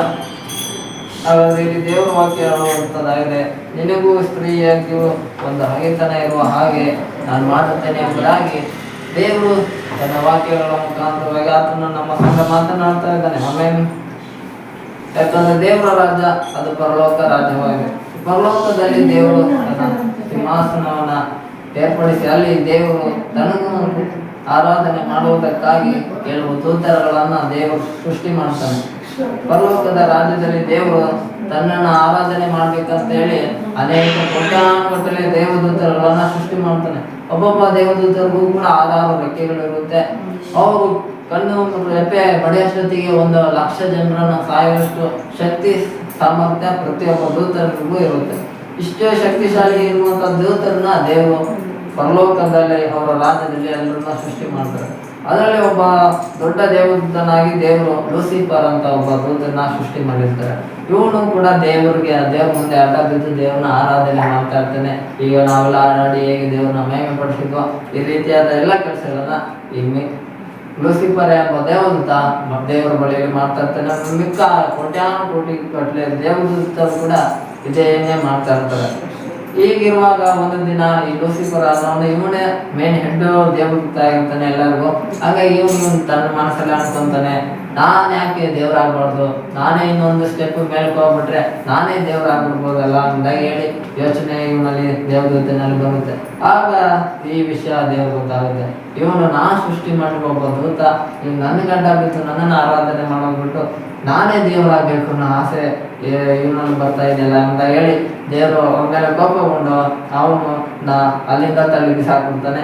ಅಲ್ಲಿ ದೇವದೂತ ಆದವನು ಈಗ ಮಧ್ಯಾಕಾಶದಲ್ಲಿ ಒಂದನೇ ಆಕಾಶ ನಾವು ನೋಡೋದಿಲ್ಲ, ಇದ್ರ ಮೇಲೆ ಇನ್ನೊಂದು ಆಕಾಶ ಇದೆ, ಅದೇ ಸೌರಮಂಡಲದಲ್ಲೆಲ್ಲ ಅದ್ರ ಮೇಲೆ ಇನ್ನೊಂದು ಆಕಾಶ ಇದೆ, ಮೂರನೇ ಆಕಾಶ. ಆ ಆಕಾಶದ ಮೇಲೆ ಈ ಲೂಸಿಫರ್ ಎಂಬ ದೂತನ ದೇವರು ಬಿಸಾಕ್ದಾಗ ಐತಿ ಅವರ ರಾಜ್ಯದಿಂದ ಅವನು ಸೈತಾನಾಗಿ ಬದಲಾಗುತ್ತಾನೆ. ಹಾಲೆಲೂಯಾ. ಹೀಗೆ ಸೈತಾನನು ಬಂದು ದೇವದೂತನಾಗಿದ್ದಂತ ಅವನು ಏನಾಗಿ ಬದಲಾಗ್ಬಿಟ್ಟ ಅಂದ್ರೆ ಅವನೊಬ್ಬ ಸೈತಾನನಾಗಿ ಬದಲಾದ. ಅದಕ್ಕಿಂತ ಮುಂಚೆ ಅವನು ಏನಾಗಿದ್ದ ಅಂದ್ರೆ ದೇವರ ಪರಲೋಕದ ರಾಜ್ಯದಲ್ಲಿ ದೇವದೂತನಾಗಿ ದೇವರನ್ನ ಮಹಿಮೆ ಪಡಿಸ್ತಾ ಇದ್ದ. ಆಮೇಲೆ ಹಾಲೆಲೂಯಾ, ದೇವರಿಗೆ ಮಹಿಮೆ ಉಂಟಾಗಲಿ. ಹೀಗೆ ಪ್ರತಿಯೊಂದು ಕಾರ್ಯಗಳನ್ನ ದೇವರು ತನ್ನ ಪರಲೋಕದಲ್ಲಿ ಆರಾಧನೆ ಮಾಡೋದಕ್ಕಾಗಿ ಕೋಟ್ಯಾಂತರ ದೂತರುಗಳನ್ನ ಸೃಷ್ಟಿ ಮಾಡಿದ್ದ. ಆ ಎಲ್ಲಾ ದೂತರಲ್ಲೂ ಕೂಡ ದೇವರನ್ನ ಆರಾಧನೆ ಮಾಡ್ತಿದ್ದ. ಆದ್ರೆ ಒಬ್ಬ ದೇವದೂತ ಅವನ ಮೇನ್ ಲೀಡರ್ ಆಗಿರೋದ್ರಿಂದ ಅವನಲ್ಲಿ ಅಹಂಕಾರ ಬಂತು.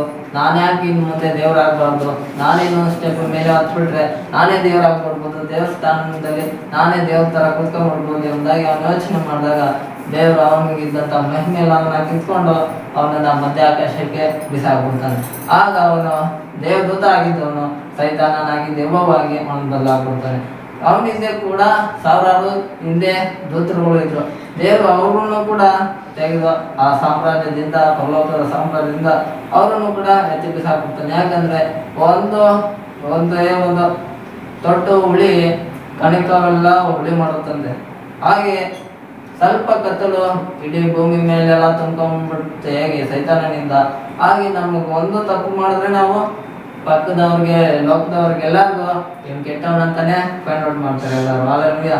ಯಾಕಂದ್ರೆ ಈ ಗುಣಸ್ವಭಾವ ಎಲ್ಲರಲ್ಲೂ ಇರುವಂಥದ್ದು ಮೊದಲು ದೇವರಲ್ಲೂ ಕೂಡ ಇರುವಂಥದ್ದಾಗಿತ್ತು. ಆದ್ರಿಂದ ಈ ಒಬ್ಬ ಬ್ಲಾಕ್ ಚುಕ್ಕಿಯಾಗಿ ಇವನು ಸೈತಾನ ಇದ್ದಾನೆ, ಇವನು ಇಲ್ಲಿದ್ರೆ ಸರಿ ಇರಲ್ಲ, ಇವನಿಂದ ಇಡೀ ಪರಲೋಕ ನನ್ನ ರಾಜನೇ ಹಾಳಾಗ್ಬಿಡುತ್ತೆ ಅಂತ ಹೇಳಿ ದೇವರು ಅಲ್ಲಿಂದ ಅವನನ್ನ ತಳ್ಳಿ ಬಿಸಾಕ್ಬಿಡ್ತಾನೆ. ಆಗ ಅವನು ಬಿಸಾಕಿದಾಗ ಅವನ ದೇವದೂತ ಆಗಿದ್ದವನು ಸೈತಾನನಾಗಿ ದೇವವಾಗಿ ಬದಲಾಗ್ಬಿಡ್ತಾನೆ. ಈಗ ಇವನಿಗೆ ಒಂದು ಪ್ಲಾನ್ ಆಗುತ್ತೆ. ಈಗ ದೇವ್ರು ನನ್ನನ್ನ ಏನೋ ತಳ್ಳಾಕ್ಬಿಟ್ಟ, ನನ್ನನ್ನ ದೇವ್ರು ಇನ್ನು ಮುಂದೆ ಅವ್ರ ರಾಜ್ಯದಲ್ಲಿ ಸೇರಿಸ್ಕೊಳಲ್ಲ ಅಂತ ಹೇಳಿ ಹೀಗೆ ಮಾಡ್ಬಿಟ್ಟಾಗ ದೇವರು ಮತ್ತೊಂದು ಕಡೆಗೆ ಯೋಚನೆ ಮಾಡ್ತಾನೆ. ಈಗ ಪರಲೋಕದ ರಾಜ್ಯದಲ್ಲಿ ದೇವ್ರನ್ನ ಆರಾಧನೆ ಮಾಡೋದಕ್ಕೋಸ್ಕರ ಯಾರು ಕೂಡ ಇರಲ್ಲ. ಹಾಗಾಗಿ ಯಾಕಂದ್ರೆ ಈ ದೇವದೂತರ ಸಾಮ್ರಾಜ್ಯ ಎಲ್ಲಾನು ದೇವರು ಅಲ್ಲಿಂದ ಕೆಡವಿ ಆತನ ಮಧ್ಯ ಆಕಾಶಕ್ಕೆ ಬಿಸಾಕ್ಬಿಟ್ಟೆ ಎಲ್ಲಾರನ್ನು. ಹಾಗಾಗಿ ದೇವರು ಒಂದು ಪ್ಲಾನ್ ಮಾಡ್ತಾನೆ, ನನ್ನ ಆರಾಧನೆ ಮಾಡೋದಕ್ಕೆ ಯಾರಾದ್ರೂ ನಾನು ಸೃಷ್ಟಿ ಮತ್ತೆ ಮಾಡ್ಬೇಕು ಎಂಬುದಾಗಿ ಯೋಚನೆ ಮಾಡಿದಾಗ ದೇವರು ಪ್ಲಾನ್ ಮಾಡ್ತಾನೆ, ನಮ್ಮ ಸ್ವರೂಪದಲ್ಲೇ ನಾವು ಮನುಷ್ಯರನ್ನ ಸೃಷ್ಟಿ ಮಾಡೋಣ ಎಂಬ ಪ್ಲಾನ್ಗೆ, ಯೋಚನೆಗೆ ದೇವರು ಬರ್ತಾನೆ. ಆಗ ದೇವರು ಈ ಭೂಮಿಗೆ ಬರ್ತಾನೆ. ಭೂಮಿಯಲ್ಲಿ ಬಂದ್ಬಿಟ್ಟು ಒಬ್ಬ ಆದಾಮ ಎಂಬ ಮೊದಲನೇ ಮನುಷ್ಯನನ್ನ ಸೃಷ್ಟಿ ಮಾಡ್ತಾನೆ. ಅವನು ಯೌವನಸ್ಥನಾಗಿ ಅವನನ್ನ ಸೃಷ್ಟಿ ಮಾಡ್ತಾನೆ. ಅವನ ಮೂಗಿನಲ್ಲಿ ದೇವರು ಜೀವ ಶ್ವಾಸವನ್ನ ಬಿಡ್ತಾನೆ. ಅವಾಗ ಅವನ ಮನುಷ್ಯನಾಗಿ ಬದಲಾಗ್ತಾನೆ. ಆಗ ಅವನು ಮಾತನಾಡುವಾಗ ದೇವರು ಕೂಡ ಅವನ ಮಾತನ್ನು ಕೇಳಿ ದೇವ್ರ ಜೊತೆಗೆ ಅವನು ಮಾತಾಡ್ಕೊಂತ ಇರ್ತಾರೆ. ಈಗ ಯೋಚನೆ ಮಾಡುವಾಗ ಇವನು ಒಬ್ಬನೇ ಹೇಗಿದ್ರೆ ಪಾಪ ಇವನಿಗೂ ಬೇಜಾರಾಗ್ಬಿಡುತ್ತೆ ಅಂತ ಹೇಳಿ ದೇವ್ರು ಮತ್ತೆ ಯೋಚನೆ ಮಾಡ್ತಾನೆ, ಇವನಿಗೆ ಬಹಳ ಸಂಗಾತಿಯಾಗಿ ಒಬ್ಬಳನ್ನ ಸೃಷ್ಟಿ ಮಾಡೋಣ ಅಂತ ಹೇಳಿ ಅವುಗಳನ್ನ ಎಂಬ ಇನ್ನೊಂದು ಹುಡುಗಿಯನ್ನು ಕೂಡ ಸೃಷ್ಟಿ ಮಾಡ್ತಾನೆ. ಹೀಗೆ ಇವರಿಬ್ರು ಒಂದು ತೋಟದಲ್ಲಿ ದೇವರು ಇವ್ರನ್ನ ಬಿಡ್ತಾನೆ. ಸಮೃದ್ಧಿಯಾಗಿರ್ತಾರೆ, ಆಶೀರ್ವಾದವಾಗಿರ್ತಾರೆ. ಇವ್ರಿಗೆ ಯಾವುದೇ ಕೊರತೆ ಇರೋದಿಲ್ಲ. ಯಾಕಂದ್ರೆ ಇವ್ರಿಗೆ ಏನೇನ್ ಬೇಕು ಎಲ್ಲವನ್ನ ದೇವರು 6 ದಿನ ಸೃಷ್ಟಿ ಮಾಡಿ ಕೊಟ್ಬಿಡ್ತಾನೆ. ಭೂಮಿ, ಆಕಾಶ, ಸೂರ್ಯ, ಚಂದ್ರ ಎಲ್ಲವನ್ನ ದೇವರು ಒಂದೊಂದು ದಿನದಲ್ಲಿ ಒಂದೊಂದು ಸೃಷ್ಟಿನ ಮಾಡ್ಬಿಡ್ತಾನೆ. ಈ ಎಲ್ಲಾ ಸೃಷ್ಟಿಗಳಿಗೂ ಮೇನ್ ಹೆಡ್ ಆಗಿ ದೇವರು ಈ ಮನುಷ್ಯನಿಗೆ ಅಧಿಕಾರವನ್ನ ಕೊಡ್ತಾನೆ. ನೀನ್ ಭೂಮಿ ಮೇಲೆ ಎಲ್ಲ ಪ್ರಾಣಿಗಳನ್ನ ಆಳುವವನಾಗಿರು, ಅದು ನಿನ್ ಮಾತು ಕೇಳುತ್ತೆ.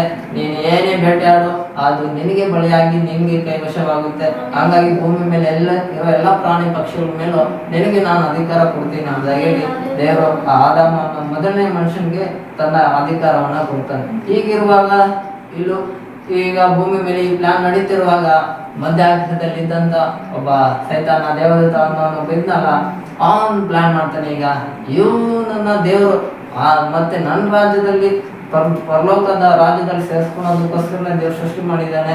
ಆದ ಕಾರಣ ಈ ಮನುಷ್ಯನನ್ನ ದೇವರಿಂದ ಮತ್ತೆ ಹೆಂಗಾದ್ರು ನಾನು ಕೂಡ ದೂರ ಮಾಡಿ ಈ ಮನುಷ್ಯನನ್ನ ನನ್ಗೆ ಕೈವಶವಾಗಿ ಮಾಡ್ಕೊಂಡು ನನಗೆ ವಿದ್ಯಾನ ಆಗೋ ಥರ ಏನೋ ಮಾಡ್ಬೇಕೆಂಬುದಾಗಿ ಪ್ಲಾನ್ ಮಾಡಿ ಅವನು ಅಲ್ಲಿಂದ ಭೂಮಿಗೆ ಬರ್ತಾನೆ. ಯಾಕಂದ್ರೆ ಅವನು ಆತ್ಮವಾಗಿರ್ತಾನೆ.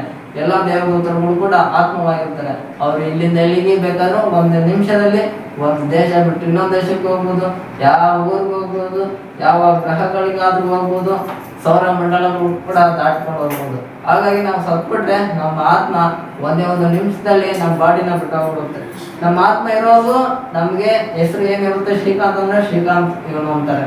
ಆದ್ರೆ ಸತ್ತೋದ್ಮೇಲೆ ನಮ್ಮನ್ನ ಒಂದ್ ಕಡೆ ಮನಸಿದ್ರೆ ಜನನೇ ಹೇಳ್ಬಿಡ್ತಾರೆ, ಡೆಡ್ ಬಾಡಿ ತುಂಬಾ ಆಸೆ ಬರ್ತಾ ಇದೆ, ಬೇಗ ನೋಡಿ ಇಲ್ಲ ಅಂತಂದ್ರೆ ಇಲ್ಲಿ ಇಟ್ಕೊಳಕ್ ಆಗಲ್ಲ ಅಂತ. ಯಾಕೆ ಹೇಳಿ, ಇವಾಗ ಡೆಡ್ ಬಾಡಿ ಅಂತಾರೆ, ಶ್ರೀಕಾಂತ್ ಅಲ್ಲಿ ಇಲ್ಲ, ಅವನ ಆತ್ಮ ಹೊಟ್ಟೋಯ್ತು. ಹಂಗಾಗಿ ಈಗ ಏನಾಗುತ್ತೆ, ಅದು ಡೆಡ್ ಬಾಡಿ ಎಂಬುದಾಗಿ ಹೇಳ್ತಾರೆ. ಅದೇ ರೀತಿ ಯಾಕಂದ್ರೆ ಶ್ರೀಕಾಂತ್ ಅನ್ನೋ ಹೆಸರು ಅದು ನಮ್ಮ ಆತ್ಮಕ್ಕೆ ಬಂತು. ನಮ್ಮ ಆತ್ಮ ಯಾವಾಗ ನಮ್ಮ ದೇಹ ಬಿಟ್ಟೋಗೋಗುತ್ತೋ ಆಗ ದೇಹಕ್ಕೆ ಬೆಲೆನೇ ಇರಲ್ಲ. ಆಗ ದೇಹದ ಕತೆ ಮುಗಿದೋಗುತ್ತೆ. ಹಂಗಾಗಿ ಸಮಾಧಿ ಮಾಡಿ ಮುಚ್ಚಾಕ್ಬಿಡ್ತಾರೆ. ಅಲ್ಲಿಗೆ ದೇಹದ ಕತೆ ಮುಗಿದೋಗ್ಬಿಡುತ್ತೆ. ಆದ್ರೆ ಆತ್ಮದ ಕತೆ ಅಲ್ಲಿಂದನೇ ಸ್ಟಾರ್ಟ್ ಆಗುತ್ತೆ. ನಾವು ಸತ್ತ ಮೇಲೆ ನಮ್ಮ ಮೊದಲನೇ ದಿನ ಸ್ಟಾರ್ಟ್ ಆಗುತ್ತೆ. ನಾವು ಬದುಕಿರೋವರೆಗೂ ನಮ್ಮ ಆತ್ಮದ ದಿನ ಸ್ಟಾರ್ಟ್ ಆಗಲ್ಲ. ದೇವರು ನಮ್ಮ ಆತ್ಮವನ್ನ ನಮ್ಮ ದೇಹದಲ್ಲಿ ಇಟ್ಟಿದ್ದಾನೆ. ನಮ್ಮ ದೇಹ, ಆತ್ಮ, ಪ್ರಾಣ ಇವು ಮೂರು ಒಂದಾಗಿರುತ್ತೆ. ಹಾಗೆ ದೇವರು ಕೂಡ ತಂದೆ, ಮಗ, ಪವಿತ್ರಾತ್ಮನಾಗಿದ್ದಾನೆ. ಆದ್ರಿಂದ ದೇವರ ವಾಕ್ಯ ಹೇಳುತ್ತೆ, ಹಾಗಾಗಿ ದೇವರು ತಂದೆಯಾಗಿಯೂ ಯೇಸು ಕ್ರಿಸ್ತನ ಮಗನಾಗಿಯೂ ಈಗ ದೇವರು ಪವಿತ್ರಾತ್ಮನಾಗಿಯೂ ಇದ್ದಾನೆ. ಹಲ್ಲೆಲೂಯಾ. ಹೀಗೆ ದೇವರು ಇರುವಾಗ ಸೈತಾನನು ಪ್ಲಾನ್ ಮಾಡ್ತಾನೆ, ಈಗ ಆದಾಮ ಅವಳು ಈ ಮನುಷ್ಯರನ್ನ ದೇವರಿಂದ ಹೆಂಗಾದ್ರೂ ದೂರ ಮಾಡಿ ನನ್ಗೆ ಇವ್ರನ್ನ ಹತ್ರ ಮಾಡ್ಕೋಬೇಕಂತ ಯೋಚನೆ ಮಾಡ್ತಾನೆ. ಆಗ ದೇವ್ರು ಎಲ್ಲಾ ಪ್ರಾಣಿಗಳನ್ನ ಸೃಷ್ಟಿ ಮಾಡಿದ. ಯಾವ ಪ್ರಾಣಿಗಳು ಕೂಡ ಮಾತಾಡ್ತಾ ಇರಲ್ಲ. ಆದ್ರೆ ಒಂದು ಪ್ರಾಣಿನ ಮಾತಾಡೋ ಪ್ರಾಣಿಯಾಗಿ ಸೃಷ್ಟಿ ಮಾಡಿರ್ತಾನೆ. ಆ ಪ್ರಾಣಿ ಯಾವ್ದಂದ್ರೆ ಹಾವು. ಈ ಹಾವು ದೇವರು ಸೃಷ್ಟಿ ಮಾಡಿದಾಗ ಮಾತಾಡ್ತಿತ್ತು. ಮತ್ತೆ ಆ ದೇವರು ಸೃಷ್ಟಿ ಮಾಡಿದ ಕಾಲದಲ್ಲಿ ಈ ಹಾವಿಗೆ 4 ಕಾಲಿತ್ತು. ಅದಕ್ಕೆ ಉದಾಹರಣೆ ಬೆಸ್ಟ್ ಎಕ್ಸಾಂಪಲ್ ಚೀನಾ ದೇಶದ ಡ್ರ್ಯಾಗನ್ ಎಲ್ಲ ನೋಡಿದ್ರು, ಚಿಂಗ, ಅದಕ್ಕೆ 4 ಕಾಲಿರುತ್ತೆ ಆ ಡ್ರ್ಯಾಗನ್ಗೆ. ಹಾಗೆ ದೇವರು ಆ 4 ಕಾಲನ್ನು ಮತ್ತೆ ಅದಕ್ಕೆ ಮಾತಾಡೋದಕ್ಕೆ ಶಕ್ತಿ ಎಲ್ಲ ಕೊಟ್ಟಿರ್ತಾನೆ.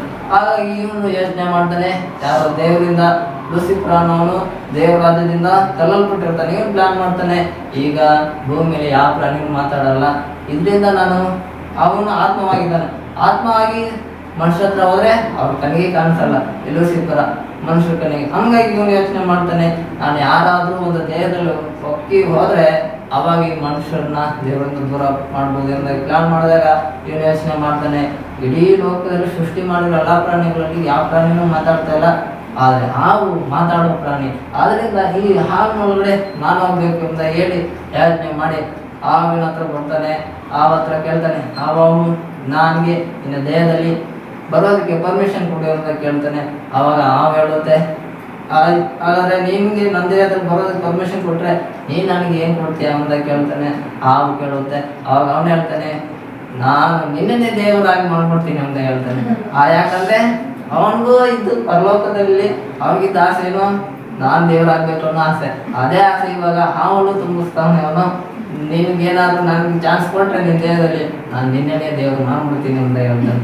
ಹಾಗಾಗಿ ಈಗ ಲೋಕದಲ್ಲಿ ಹಾವುಗಳು ಕೂಡ ಕೆಲವರು ದೇವರಂತ ಎಲ್ಲ ಪೂಜೆ ಮಾಡುವಂಥದ್ದು ಅಲ್ಲಿಂದ ಬರುತ್ತೆ. ಯಾಕಂದ್ರೆ ಹಾವುಗಳನ್ನ ದೇವರಾಗಿ ಮಾಡಿ ಹೇಳೋದು ಲೂಸಿಫರ್ ಅನ್ನೋ ಸೈತಾನನ್ನು ಪ್ಲಾನ್ ಮಾಡ್ತಾನೆ. ಹಾಗಾಗಿ ಈಗ ಹಾವು ಒಳಗಡೆ ಏನು ಹೋಗೋದಕ್ಕೆ ಅವಕಾಶ ಹಾವು ಕೊಡೋದ್ರಿಂದ ಸೈತಾನ ಎಂಬ ಆತ್ಮ ಆ ಹಾವು ಒಳಗಡೆ ಹೋಗ್ಬಿಟ್ಟು ಆಮೇಲೆ ಆದಾಮ ಮನುಷ್ಯರು ಇರ್ತಾರೆ, ಇವ್ರ ಹತ್ರ ಬಂದು ಮಾತಾಡ್ತಾನೆ. ಅವಳ ಹತ್ರ ಬಂದು ಮಾತನಾಡ್ತಾನೆ. ಮೊದಲು ಅವ ನಿನಗೆ ದೇವ್ರು ಯಾವ ಮರದನ್ನು ತಿನ್ಬೇಡ ಎಂಬುದಾಗಿ ಹೇಳು ಎಂಬುದಾಗಿ ಹೇಳಿದಾಗ ದೇವರು 2 ಮರವನ್ನ ಸೃಷ್ಟಿ ಮಾಡ್ತಾನೆ. ಈಗ ನಾವು ಕ್ರಿಸ್ಮಸ್ ಟ್ರೀ ಮತ್ತೆ ಇನ್ನೊಂದು ಟ್ರೀ ಎಂಬುದಾಗಿ ಒಳ್ಳೆಯದು ಮತ್ತು ಕೆಟ್ಟದರ ಅರಿವನ್ನು ಹುಟ್ಟಿಸುವ ಮರ ಅನ್ನೋದು ದೇವರು ಸೃಷ್ಟಿ ಮಾಡಿರುವ ತೋಟದಲ್ಲಿ ಈ ಎರಡು ಮರದ ಹಣ್ಣಿರುತ್ತೆ. ಒಂದು ಜೀವ ವೃಕ್ಷದ ಮರ ಇರುತ್ತೆ, ಇನ್ನೊಂದು ಒಳ್ಳೆಯದು ಮತ್ತು ಕೆಟ್ಟದ್ದು ಅರಿವನ್ನು ಉಂಟು ಮಾಡುವಂತ ಮರದ ಹಣ್ಣು ಇಟ್ಟಿರ್ತಾನೆ ದೇವರು. ಆ ಹಣ್ಣು ತಿಂದಾಗ ಯಾವ್ದು ಒಳ್ಳೆಯದು ಯಾವ್ದು ಕೆಟ್ಟದ್ದು ಅನ್ನೋದು ಗೊತ್ತಾಗುತ್ತೆ ಅಂತ. ಈ ಎರಡು ಮರದ ಹಣ್ಣುಗಳನ್ನು ಇಟ್ಟಾಗ ದೇವರು ಅವಾಗ ಸೈತಾನನು ಈ ಆದಮ ಅವಳು ಕೂಡ ಅದೇ ಟೈಮಿಗೆ ಈ ಒಳ್ಳೆಯದು ಮತ್ತು ಕೆಟ್ಟದ ಹಣ್ಣಿನ ಮರದ ಹತ್ರ ಬಂದಿರ್ತಾರೆ. ಆಗ ಬಂದಿರುವಾಗ ಅವನು ಅವಳ ಹತ್ರ ಸ್ತ್ರೀ ಹತ್ರ ಬಂದ್ಬಿಟ್ಟು ಮಾತನಾಡ್ತಾನೆ. ಅವಾಗ ದೇವ್ರು ನಿನ್ಗೆ ಯಾವ ಮರದನ್ನು ತಿನ್ಬೇಡ ಅಂತ ಹೇಳಿದ್ದಾನಂದ್ರೆ ಈ ಒಳ್ಳೇದು ಕೆಟ್ಟದ ಹಣ್ಣ ಅರಿವು ಹುಟ್ಟಿಸುವ ಹಣ್ಣನ್ನ ಮಾತ್ರ ತಿನ್ಬೇಡ ಎಂಬುದಾಗಿ ದೇವ್ರು ಹೇಳಿದ್ದಾನೆ ಅಂತ ಹೇಳ್ತಾರೆ. ಅವಾಗ ಇವನು ಹೇಳ್ತಾನೆ, ದೇವ್ರು ನಿಮ್ಗೆ ಯಾಕೆ ಆ ಥರ ಹೇಳ್ತಾನೆ ಗೊತ್ತಾ, ನೀವು ದೇವ್ರ ಥರ ಆಗುವುದು ದೇವ್ರು ಇಷ್ಟ ಇಲ್ಲ, ಹಾಗಾಗಿ ದೇವ್ರು ನಿಮ್ಗೆ ತಿನ್ಬೇಡ ಅಂದಾಗಿ ಹೇಳಿದ್ದಾನೆ ಅಂದಾಗಿ ಹೇಳಿ ಸುಳ್ಳು ಹೇಳಿಸ್ಬಿಡ್ತಾನೆ. ಯಾಕಂದ್ರೆ ಇವ್ಗೆ ಸ್ಟಾರ್ಟಿಂಗ್ ಇಂದ ಅದೇ ಇವ್ಗೆ ಟಾರ್ಗೆಟ್ ಏನಂದ್ರೆ ನಾನು ದೇವರಾಗಬೇಕು, ನನ್ನ ಜೊತೆಗೆ ಯಾರು ಕೈ ಜೋಡಿಸ್ತಾರೋ ಅವ್ರನ್ನ ದೇವರಾಗೆ ಮಾಡ್ಬೇಕು ಅನ್ನೋದೇ ಇವ್ ಟಾರ್ಗೆಟ್ ಲೂಸಿಫರ್ ಅನ್ನೋದು. ಹಂಗಾಗಿ ಇವಾಗ ಅವಳ ಹತ್ರ ಬಂದು ಅದನ್ನೇ ಹೇಳ್ತಾನೆ, ನೀವು ದೇವ್ರ ತರ ಆಗೋದು ದೇವ್ರಿಗೆ ಇಷ್ಟ ಇಲ್ಲ, ಹಂಗಾಗಿ ದೇವ್ರು ನಿಮ್ಗೆ ಅದನ್ನ ತಿನ್ಬೇಡ ಅಂದಾಗ ಹೇಳಿದ್ದಾನೆ, ನೀವು ಅದನ್ನ ತಿನ್ನಿ ನಿಮ್ಗೆ ಏನು ಆಗಲ್ಲ ಅಂದಾಗಿ ಇವನು ಸುಳ್ಳು ಹೇಳ್ಬಿಡ್ತಾನೆ. ಇವನ್ ಮಾತು ಕೇಳಿ ಆ ಮನುಷ್ಯರಿಬ್ಬರು ಆ ಒಳ್ಳೇದು ಮತ್ತು ಕೆಟ್ಟದ ಉಂಟು ಮಾಡುವ ಮರದನ್ನ ತಿನ್ಬಿಡ್ತಾರೆ. ಆಗ ಇವರು ದೇವರ ಆಜ್ಞೆ ಇರುತ್ತೆ, ನೀವು ಇದನ್ನ ಮಾತ್ರ ತಿನ್ಬೇಡ ಅಂತ ಹೇಳಿರ್ತಾನೆ, ಆದ್ರೆ ಅವ್ರು ಅದನ್ನೇ ತಿನ್ಬಿಡ್ತಾರೆ. ಮನುಷ್ಯರು ಅಷ್ಟಿದೆ, ಈ ಕೆಲಸ ಮಾಡ್ಬೇಡ ಅಂತ ಹೇಳಿರ್ತಾರೆ, ಅದನ್ನೇ ಮಾಡ್ಬಿಡ್ತಾರೆ. ಇದು ಮಾಡು ಅಂತ ಹೇಳೋ ಇದ್ ಕೆಲಸಗಳು ಅನೇಕ ನಾವು ಮಾಡದೆ ಬಿಟ್ಬಿಡ್ತೀವಿ. ಇದೆಲ್ಲ ಗುಣ ಸ್ವಭಾವ ಮನುಷ್ಯರಲ್ಲಿ ಆದಾಮನ ಕಾಲದಿಂದಲೂ ಕೂಡ ಈಗ ನಮ್ಮಲ್ಲೂ ಕೂಡ ಬರ್ತಾನೆ ಇದ್ದಾರೆ. ಹಾಲೆಲೂಯಾ. ಯಾವಾಗ ಇವ್ರು ತಿಂದಾರೋ ಅವಾಗ ದೇವ್ರ ಆಜ್ಞೆನ ಮೀರ್ದಂಗ ಆಗುತ್ತೆ. ಹಂಗಾಗಿ ದೇವ್ರು ಇವ್ರನ್ನ ಆ ತೋಟದಿಂದ ಹೊರಗಡೆ ಕಳಿಸ್ಬಿಡ್ತಾನೆ. ಈಗ ಇನ್ ಮುಂದೆ ನಿಮ್ಮನ್ನ ಹೆಂಗೋ ತೋಟದಲ್ಲಿ ಹಾಗೆ ತಿನ್ಕೊಂಡು ಮಜಾ ಮಾಡ್ಕೊಂಡು ಇರ್ಬೋದಾಗಿತ್ತು ಅಂತ ದೇವ್ರು ಬಿಟ್ಟಿರ್ತಾನೆ. ಆದ್ರೆ ಈ ತೋಟದೊಳಗಡೆ ಈ ಮನುಷ್ಯಂಗೆ ಏನೇನ್ ಬೇಕೋ ಎಲ್ಲಾ ಮರದ ಹಣ್ಣುಗಳನ್ನು ಕೂಡ ದೇವ್ರು ಕೊಟ್ಟಿದ್ದ. ಹಂಗಾಗಿ ಸ್ಟಾರ್ಟಿಂಗ್ ಮನುಷ್ಯರೆಲ್ಲ ವೆಜ್ ಊಟನೇ ತಿನ್ಕೊಂಡು ಬದುಕ್ತಾ ಇದ್ರು. ಆಗ ಇವರು ತಿಂದ ದೇವ್ರು ಯಾವಾಗ ಈ ತೋಟದಿಂದ ಇವ್ರನ್ನ ಹೊರಗೆ ಹಾಕ್ತಾನೋ ಆಗ ದೇವ್ರು ಇವ್ರು ಮೂವರ್ಗೂ ಕೂಡ ಒಂದೊಂದು ಶಾಪನ ಕೊಟ್ಬಿಡ್ತಾನೆ. ಆಗ ನಮ್ಗೆ ಮನುಷ್ಯನ ಹತ್ರ ಬಂದ ಹೇಳ್ತಾನೆ, ನೀನು ಈ ಸೈತಾನನ ಮಾತನ್ನ ಕೇಳಿ ನನ್ನ ಮಾತನ್ನ ಮೀರೋದ್ರಿಂದ ನೀನು ದುಡಿಬೇಕು ಇನ್ ಮುಂದೆ, ಅಷ್ಟಿಷ್ಟಲ್ಲ ನೀನು ಸಾಯೋವರೆಗೂ ದುಡಿದೇ ಬದುಕಬೇಕು ಮನುಷ್ಯ ಅಂತ ಹೇಳಿ ಗಂಡ ಮಗನಿಗೆ ಅವನಿಗೆ ಈ ಶಾಪನ ಕೊಟ್ಬಿಡ್ತಾನೆ. ಹಂಗಾಗಿ ನಾವೆಲ್ಲ ಗಂಡ್ಮಕ್ಳು ಸಾಯೋವರೆಗೂ ದುಡಿದೇ ಬದುಕ್ತಾ ಇರೋವಂಥದ್ದೇ ಇದು ದೇವ್ರು ಕೊಟ್ಟ ಬಹುಮಾನ ಆಗೋಗ್ಬಿಟ್ಟಿದೆ. ಈಗ ಯಾಕಂದ್ರೆ ಒಂದ್ ಕಾಲದಲ್ಲಿ ಅದು ಶಾಪ ಆಗಿ ಹೋಗಿತ್ತು, ಈಗ ಅದನ್ನೇ ಕಂಟಿನ್ಯೂ ಮಾಡ್ತಾ ಇದೆ. ಆಮೇಲೆ ದೇವ್ರು ಕೇಳ್ತಾನೆ, ಆಮೇಲೆ ದೇವ್ರು ಹುಡುಗಿ ಹತ್ರ ಬಂದು ಕೇಳ್ತಾನೆ, ನಿನ್ಗೆ ಯಾಕೆ ನಾನು ಆಜ್ಞೆ ಮಾಡಿರ್ಲಿಲ್ವಾ ಈ ಮರದನ್ನ ತಿನ್ಬೇಡ ಅಂತ ಹೇಳಿದಾಗ ಅವಳು ಹೇಳ್ತಾಳೆ, ಯಾವ ನನ್ನ ವಂಚಿಸ್ಬಿಡ್ತು, ಹಾಗಾಗಿ ಯಾವ ಮಾತಿಗೆ ನಾನು ತಿನ್ಬಿಟ್ಟೆ ಅಂದಾಗ ಹೇಳ್ತಾಳೆ. ಆದ್ರೆ ಕ್ಷಮೆ ಮಾತ್ರ ಈ ಮನುಷ್ಯರಿಬ್ರು ಹೇಳಲ್ಲ. ಆಗ ದೇವರು ಆ ಹುಡುಗಿಗೆ ಶಾಪ ಕೊಡ್ತಾನೆ. ಏನ್ ಶಾಪ ಕೊಡ್ತಾನೆ ಅಂದ್ರೆ, ನಿನ್ ಮಕ್ಕಳು ಇರುವಾಗ ಕಷ್ಟಪಟ್ಟೆ ಇನ್ ಮುಂದೆ ಮಕ್ಳು ಇರ್ಬೇಕು ಎಂಬುದಾಗಿ ದೇವರು ಈ ಶಾಪನ ಎಲ್ಲ ಹೆಣ್ಮಕ್ಳಿಗೂ ಕೊಟ್ಬಿಡ್ತಾನೆ. ಅಲ್ಲಿಂದ ಇಲ್ಲಿವರೆಗೂ ಅದೇ ಶಾಪದ ವಿಷಯಗಳೇ ಈಗ ಎಲ್ಲ ಹೆಣ್ಮಕ್ಳಲ್ಲೂ ಕೂಡ ನೆರವೇರ್ತಾನೆ ಇರುತ್ತೆ. ಅಲ್ಲೂ ಇದೇ ಇಬ್ಬರದಾಗೋಯ್ತು. ಈಗ ಮೂರನೇ ಒಂದು ಯಾರಂದ್ರೆ ಹಾವು ಹತ್ರ ಬಂದು ಸೈತಾನಂಗೆ ಹಾಗೂ ಕೂಡ ಒಂದು ಶಾಪ ಕೊಡ್ತಾನೆ. ನೀನು ಮಾತಾಡೋ ಶಕ್ತಿ ನೀನು ಕೊಟ್ಟಿರೋದ್ರಿಂದ ಇವ್ರನ್ನೆಲ್ಲ ವಂಚಿಸ್ಬಿಟ್ಟಲ್ಲ, ಇವ್ರಿಗೆಲ್ಲ ಮಾತಾಡಿ ನೀನು ಈ ತರ ನನ್ನಿಂದ ದೂರ ಮಾಡ್ಬಿಟ್ಟಲ್ಲ ಅಂತ ಹೇಳಿ ಇನ್ ಮುಂದೆ ನೀನು ಮಾತಾಡಲೇಬೇಡ ಅಂತ ಹೇಳಿ ದೇವ್ರ ಶಾಪ ಕೊಟ್ಬಿಡ್ತಾನೆ. ಅಲ್ಲಿಂದ ಈಗ ಬರ್ತಾ ಇರೋ ಯಾವ ಕೂಡ ಮಾತಾಡಲ್ಲ, ಎಲ್ಲ ಸೈಲೆಂಟ್ ಆಗಿರ್ತದೆ. ಅಲ್ಲಿ ಇದಾಗುತ್ತೆ. ಆಮೇಲೆ ದೇವ್ರು ಇನ್ನೊಂದು ಶಾಪ ಕೊಡ್ತಾನೆ, ನಿನಗಿರೋ ಕಾಲು ಈಗಲೇ ಮಾಯ ಆಗೋಗ್ಲಿ, ಇನ್ ಮುಂದೆ ನೀನು ಹೊಟ್ಟೆಯಿಂದಲೇ ಹರಿದಾಡು ಅಂತ ಹೇಳಿ ಶಾಪ ಕೊಟ್ಬಿಡ್ತಾನೆ. ಹಾಗಾಗಿ ಆಗಿರೋ ಎಲ್ಲ 4 ಕಾಲುಗಳು ಕೂಡ ಮಾಯ ಆಗೋಗುತ್ತೆ ಸಡನ್ ಆಗಿ. ಹಂಗಾಗಿ ಅಲ್ಲಿಂದ ಎಲ್ಲ ಬರ್ತಾ ಇರೋ ಎಲ್ಲ ಹಾವುಗಳು ಆ ಹೊಟ್ಟೆಯಿಂದನೇ ಹರಿದಾಡ್ತಾ ಇರ್ತಾರೆ. ಅಲ್ಲೂಯ್ಯ.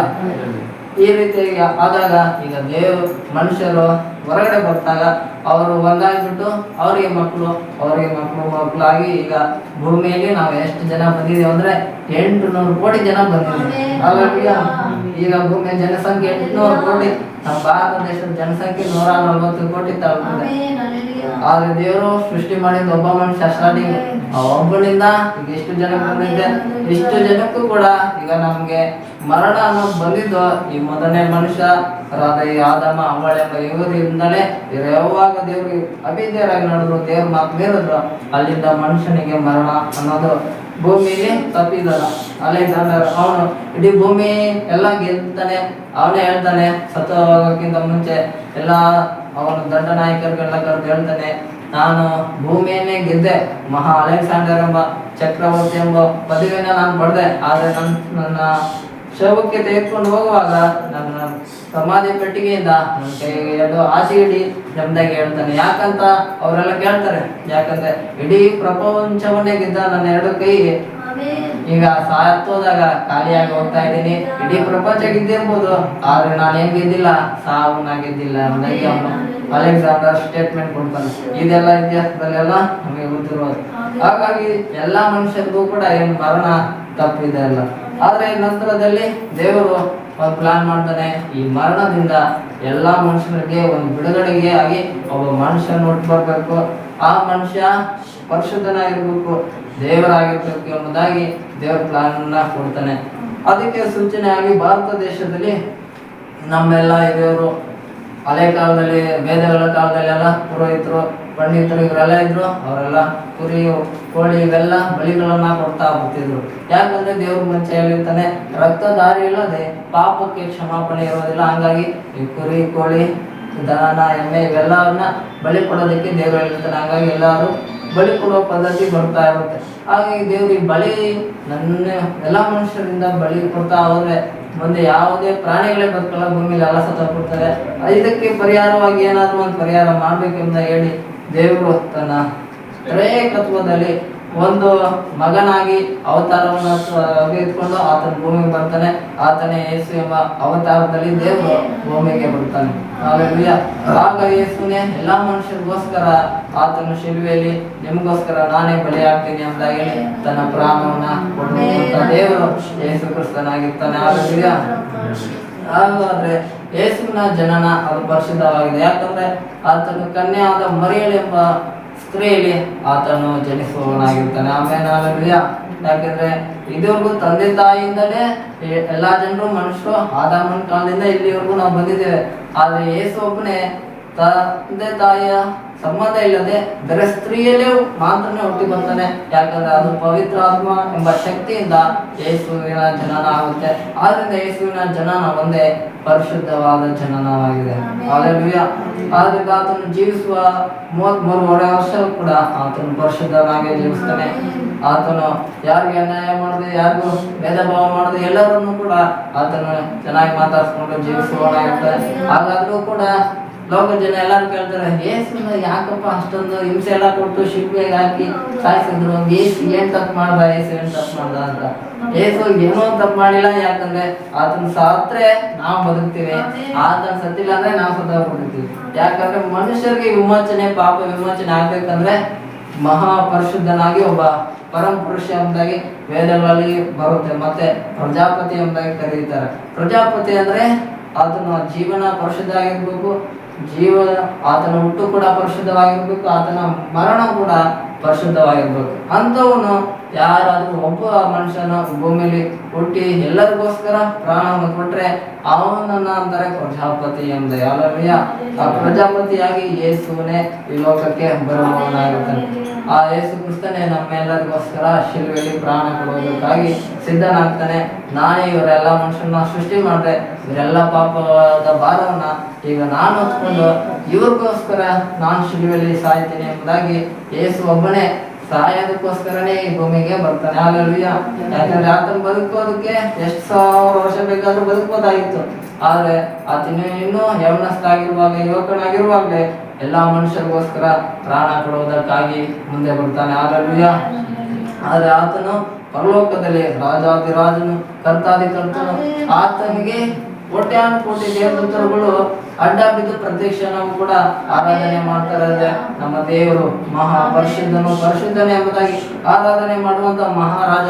ಈಗ ರಾಜರಿಗೆ ಯಾರಾದ್ರೂ ಕರೆದ್ರೆ ನಮ್ಮ ಮನೆಗೆ, ಬಡವ್ರ ಮನೆಗೆ ಅವ್ನು ಬರದೇ ಡೌಟು. ಅಂಥದ್ರಲ್ಲಿ ನಮಗೋಸ್ಕರ ಬಂದು ಪ್ರಾಣನೇ ಕೊಟ್ಬಿಡ ಅಂದ್ರೆ ಅವನೇ ಹೇಳ್ತಾನೆ ರಾಜ, ಓ ನಿನ್ಗೋಸ್ಕರ ನಾನೇ ಯಾಕಪ್ಪ ಪ್ರಾಣ ಕೊಡ್ಬೇಕು, ನಾನಂತ ಬರಲ್ಲ ಹಂಗಾಗಿ ಹೇಳಿ ಎಲ್ಲಾರು ಸುಮ್ಮನಾಗ್ಬಿಡ್ತಾರೆ. ಆದ್ರೆ ಯೇಸು ಒಬ್ಬ ನಿಜವಾದ ರಾಜನಾಗಿರೋದ್ರಿಂದ ಆತನು ಬಡವರಿಗೋಸ್ಕರ, ಶ್ರೀಮಂತರಿಗೋಸ್ಕರ, ಲೋಕದ ಎಲ್ಲಾ ಜನರಿಗೋಸ್ಕರ ನಮ್ಮೆಲ್ಲರಿಗೋಸ್ಕರ ಆತನು ಪ್ರಾಣ ಕೊಡುವುದಕ್ಕಾಗಿ ಈ ಲೋಕಕ್ಕೆ ಬರುವಂತ ಯಜ್ಞದ ಕುರಿಮರಿಯಾಗಿ ಬರ್ತಾನೆ. ಹಾಲೆಲೂಯಾ. ಯಾಕಂದ್ರೆ ರಕ್ತಧಾರೆ ಇಲ್ಲದೆ ಪಾಪ ಪರಿಹಾರ ಇಲ್ಲ ಅಂತಾಗಿ ದೇವರ ವಾಕ್ಯ ಹೇಳುತ್ತೆ. ಹಾಗಾಗಿ ಯೇಸು ಆತನನ್ನ ಕೊರಡೆಗಳಿಂದ ಹೊಡಿತಾರೆ, 39 ಚಡಿಯೇಟುಗಳು ಹೊಡಿತಾರೆ ಆತನ ಬೆನ್ನಿಗೆ. ಆಗ ಆತನ ದೇಹದಿಂದ ಎಲ್ಲ ರಕ್ತ ಧಾರೆಯಾಗಿ ಬರ್ತಾ ಇರುತ್ತೆ. ಯಾಕಂದ್ರೆ ಪರಿಶುದ್ಧನಾದ ಪರಪುರುಷನ ಪ್ರಜಾಪತಿಯಾಗಿ ಒಬ್ಬನು ನಮ್ಮೆಲ್ಲರಿಗೋಸ್ಕರ ಈ ಲೋಕದಲ್ಲಿ ಒಬ್ಬ ಸಾಯಬೇಕು. ಆತನ ರಕ್ತ ಪರಿಶುದ್ಧವಾಗಿರ್ಬೇಕು. ಆತನು ಈ ಲೋಕದಲ್ಲಿ ಬರುವುದಾದ್ರೆ ಅಂಥವನು ನಮಗೋಸ್ಕರ ಪ್ರಾಣವನ್ನು ಕೊಡೋದಕ್ಕೆ ಈ ಲೋಕಕ್ಕೆ ಬಂದ್ರೆ ಆತನಿಂದ ನಮಗೆ ವಿಮೋಚನೆ ಸಿಗುತ್ತೆ, ರಕ್ಷಣೆ ಸಿಗುತ್ತೆ ಅನ್ನೋದೇ ಈ ಲೋಕದಲ್ಲಿರುವ ಎಲ್ಲರ ವಿಷಯವಾಗಿತ್ತು. ಅಲ್ಲೆಲ್ಲೂಯಾ. ಆದ್ರಿಂದ ಯೇಸು ಕ್ರಿಸ್ತನು ನಾನು ಈ ಲೋಕಕ್ಕೋಸ್ಕರ ಬರ್ತೀನಿ, ನನ್ನ ಪ್ರಾಣವನ್ನ ಲೋಕದ ಎಲ್ಲಾ ಜನರಿಗೋಸ್ಕರ ಕೊಡೋದಕ್ಕೋಸ್ಕರ ಬರ್ತೀನಿ ಅಂತ ಹೇಳಿ ಯೇಸು 2000 ವರ್ಷಗಳ ಹಿಂದೆ ಆತನ ಭೂಮಿಗೆ ಇಳಿದು ಬಂದವನಾಗಿದ್ದಾನೆ. ಅಲ್ಲೆಲ್ಲೂಯಾ. ಅನಸರ ಯೇಸು ತೀರ್ಮಾನ ಮಾಡಿದನು, ಈ ಮನುಷ್ಯರನ್ನ ದೇವರಿಂದ ದೂರವಾಗಿರಬಾರ್ದು, ಮನುಷ್ಯರು ದೇವರಿಗೆ ಹತ್ರವಾಗಿರ್ಬೇಕು ಅಂತ ಹೇಳಿ ಮಧ್ಯಸ್ಥಿಕನಾಗಿ ಯೇಸು ನಮ್ಮ ಮಧ್ಯದಲ್ಲಿ ಬರುವವನಾಗಿರ್ತಾನೆ. ದೇವರಿಗೂ ಮನುಷ್ಯರಿಗೂ ಪಾಪ ಎಂಬ ಮಹಾ ದೊಡ್ಡ ಗೋಡೆ ಇತ್ತು. ದೇವರು ಆ ಮಹಾ ಗೋಡೆಯನ್ನ ಯಾವಾಗ ಶಿಲ್ವೆಯಲ್ಲಿ ಸಾಯ್ತಾರೋ ಆ ಗೋಡೆಯನ್ನ ಕೆಡವಿ ಹಾಕಿ ಈಗ ಮನುಷ್ಯರನ್ನ ದೇವರ ಹತ್ರಕ್ಕೆ ತೆಗೆದುಕೊಂಡು ಬರೋದಕ್ಕೋಸ್ಕರ ಯೇಸು ಶಿಲ್ವೆಯಲ್ಲಿ ಮರಣ ಹೊಂದಿ ಯೇಸು 3 ದಿನ ಸಮಾಧಿಯಲ್ಲಿ ಇಡಲ್ಪಡ್ತಾನೆ. ಆದ್ರೆ 3ನೇ ದಿನದಲ್ಲಿ ಆತನು ಸಮಾಧಿಯಿಂದ ಎದ್ದು ಬರುವವನಾಗಿರ್ತಾನೆ. ಯಾಕಂದ್ರೆ ಇದುವರೆಗೂ ಅಲೆಕ್ಸಾಂಡರ್ ಮಹಾರಾಜನು ಹೇಳ್ತಾನೆ, ನಾನು ಹುಟ್ಟುವಾಗ ಏನೇ ತೆಗೆದುಕೊಂಡು ಬರಲಿಲ್ಲ, ಆದ್ರೆ ಇಡೀ ಲೋಕದ ಸಾಮ್ರಾಜ್ಯಗಳೆಲ್ಲ ಅಲೆಕ್ಸಾಂಡರ್ ಚಕ್ರವರ್ತಿ ಅವನು ಜಯಿಸಿರ್ತಾನೆ. ಆದ್ರಿಂದ ಲೋಕವನ್ನೇ ಗೆದ್ದ ನನ್ನ ಈ ಕೈಗಳನ್ನ ನಾನು ಸಾಯುವಾಗ ನನ್ನ ಶವದ ಪೆಟ್ಟಿಗೆಯಿಂದ ಆಚೆ ಇಡಿ ಎಂಬುದಾಗಿ ಅವನು ಹೇಳ್ತಾನೆ. ಯಾಕಂದ್ರೆ ಲೋಕವನ್ನ ನಾನು ಗೆದ್ದಿರ್ಬೋದು, ಆದ್ರೆ ನಾನು ಮರಣವನ್ನ ಗೆಲ್ಲಲಿಲ್ಲ ಎಂಬುದಾಗಿ ಅಲೆಕ್ಸಾಂಡರ್ ಸ್ಟೇಟ್ಮೆಂಟ್ ಕೊಡ್ತಾನೆ. ಆದ್ರಿಂದ ಈ ಮರಣವನ್ನ ಜಯಿಸುವಂತ ಶಕ್ತಿ ಈ ಲೋಕದ ಯಾವ ಮನುಷ್ಯರಿಗೂ ಯಾವ ರಾಜರಿಗೂ ಕೂಡ ಆಗ್ಲಿಲ್ಲ. ಮರಣ ಎಲ್ಲರನ್ನೂ ಕೂಡ ಸಾಯಿಸ್ತಾ ಬರ್ತಾ ಇತ್ತು. ಆದ್ರಿಂದ ಮರಣದ ಸಂಬಳ ಅದು ದೇವರನ್ನ ಮನುಷ್ಯರನ್ನ ದೂರ ಮಾಡುವಂತದ್ದಾಗಿತ್ತು. ಆದ್ರೆ ದೇವರು ತೀರ್ಮಾನ ಮಾಡ್ದ, ಈ ಮರಣವನ್ನ ನಾನೇ ಜಯಿಸ್ಬೇಕು, ನನ್ನ ಶಿಲ್ವೆಯಲ್ಲಿ ನಾನು ಸತ್ತು ಈ ಮರಣವನ್ನ ಜಯಿಸಿ ನಾನು 3ನೇ ದಿನದಲ್ಲಿ ಎದ್ದು ಬರ್ತೇನೆ ಎಂಬುದಾಗಿ ಹೇಳಿ ಯೇಸು ತನ್ನಗೋ ನಮ್ಮೆಲ್ಲರಿಗೋಸ್ಕರ ಆ ಶಿಲ್ವೆಯಲ್ಲಿ ಪ್ರಾಣವನ್ನ ಕೊಡ್ತಾನೆ. ಆತನ 3 ದಿನ ಸಮಾಧಿನೇ ಇಡಲ್ಪಡ್ತಾನೆ. 3ನೇ ದಿನದಲ್ಲಿ ನಮ್ಮೆಲ್ಲರಿಗೋಸ್ಕರ ಸಮಾಧಿಯಿಂದ ಎದ್ದು ಬಂದು ಆ ಮರಣಕ್ಕೆ ಸವಾಲಾಗ್ತಾನೆ. ಮರಣವೇ, ನಿನ್ನ ವಿಷದ ಕೊಂಡಿಯಲ್ಲಿ ನಿನ್ನ ಮರಣವನ್ನ ನಾನೀಗ ವಿಧಿಸಿದ್ದೇನೆ, ಇನ್ನು ಮುಂದೆ ನೀನು ಯಾರ ಮೇಲೂ ಕೂಡ ಅಧಿಕಾರ ಮಾಡುವ ಅಧಿಕಾರ ಇರೋದೇ ಇಲ್ಲ ನಿನಗೆ. ಯಾಕಂದ್ರೆ ಎಲ್ಲರ ಮೇಲೂ ನನಗೆ ಅಧಿಕಾರ ಇದೆ. ಯಾಕಂದ್ರೆ ಮರಣ ಅದ ನಿನ್ನನ್ನ ನಾನು ಈ ದಿನ ಜಯಿಸಿದ್ದೇನೆ ಅಂತ ಹೇಳಿ ಯೇಸು 3ನೇ ದಿನ ಪುನರುತ್ಥಾನದ ದಿನದಂದು ಭಾನುವಾರದಂದು ಯೇಸು ಸಮಾಧಿಯಿಂದ ಎದ್ದು ಬರುವವನಾಗಿರ್ತಾನೆ. ಹಾಲೆಲೂಯಾ. ಅಲ್ಲಿಂದ ಇದು ಹೆಂಗೆ ಅಂದ್ರೆ ಒಬ್ಬ ಮನುಷ್ಯನಿಂದ ನಮ್ಮೆಲ್ಲರಿಗೂ ಸಾವು ಬಂತು. ಅದೇ ರೀತಿಯಾಗಿ ಈಗ ಯೇಸುನ ನಂಬುವ ಎಲ್ಲರಿಗೂ ಕೂಡ ನಿತ್ಯ ಜೀವ ಬರುವಂತದ್ದಾಗಿದೆ. ಹಾಲೆಲೂಯಾ. ಒಬ್ಬ ಮನುಷ್ಯನು ಸಾವಿಗೆ ಮರಣಕ್ಕೆ ನೇಮಿಸಲ್ಪಟ್ಟ 100% ಸತ್ಯ ಆದ್ರೆ ಯೇಸುನ ನಮ್ಮ ಪ್ರತಿಯೊಬ್ಬವನಿಗೆ ದೇವರು ನಿತ್ಯ ಜೀವವನ್ನು ಕೊಡ್ತಾನೆ. ನಮ್ಮ ಆತ್ಮಗಳಿಗೆ ನಿತ್ಯ ಜೀವ ಕೊಡುವಂತದಕ್ಕಾಗಿ ಯೇಸು ಈ ಲೋಕಕ್ಕೆ ಬಂದನ. ಹಾಲೆಲೂಯಾ. ಯಾಕಂದ್ರೆ ದೇಹದ ಆಯುಸ್ಸು 60, ಬಲ ಹೆಚ್ಚಿದ್ರೆ 80 ಎಂಬುದಾಗಿ ದೇವರ ವಾಕ್ಯ ಹೇಳುತ್ತೆ. ಅಷ್ಟಾದ್ಮೇಲೆ ನಮ್ಮ ದೇಹ ಒಂದಲ್ಲ ಒಂದಿನ ಈ ಲೋಕದಲ್ಲಿ ಮರಣ ಹೊಂದುವಂತದ್ದೇ.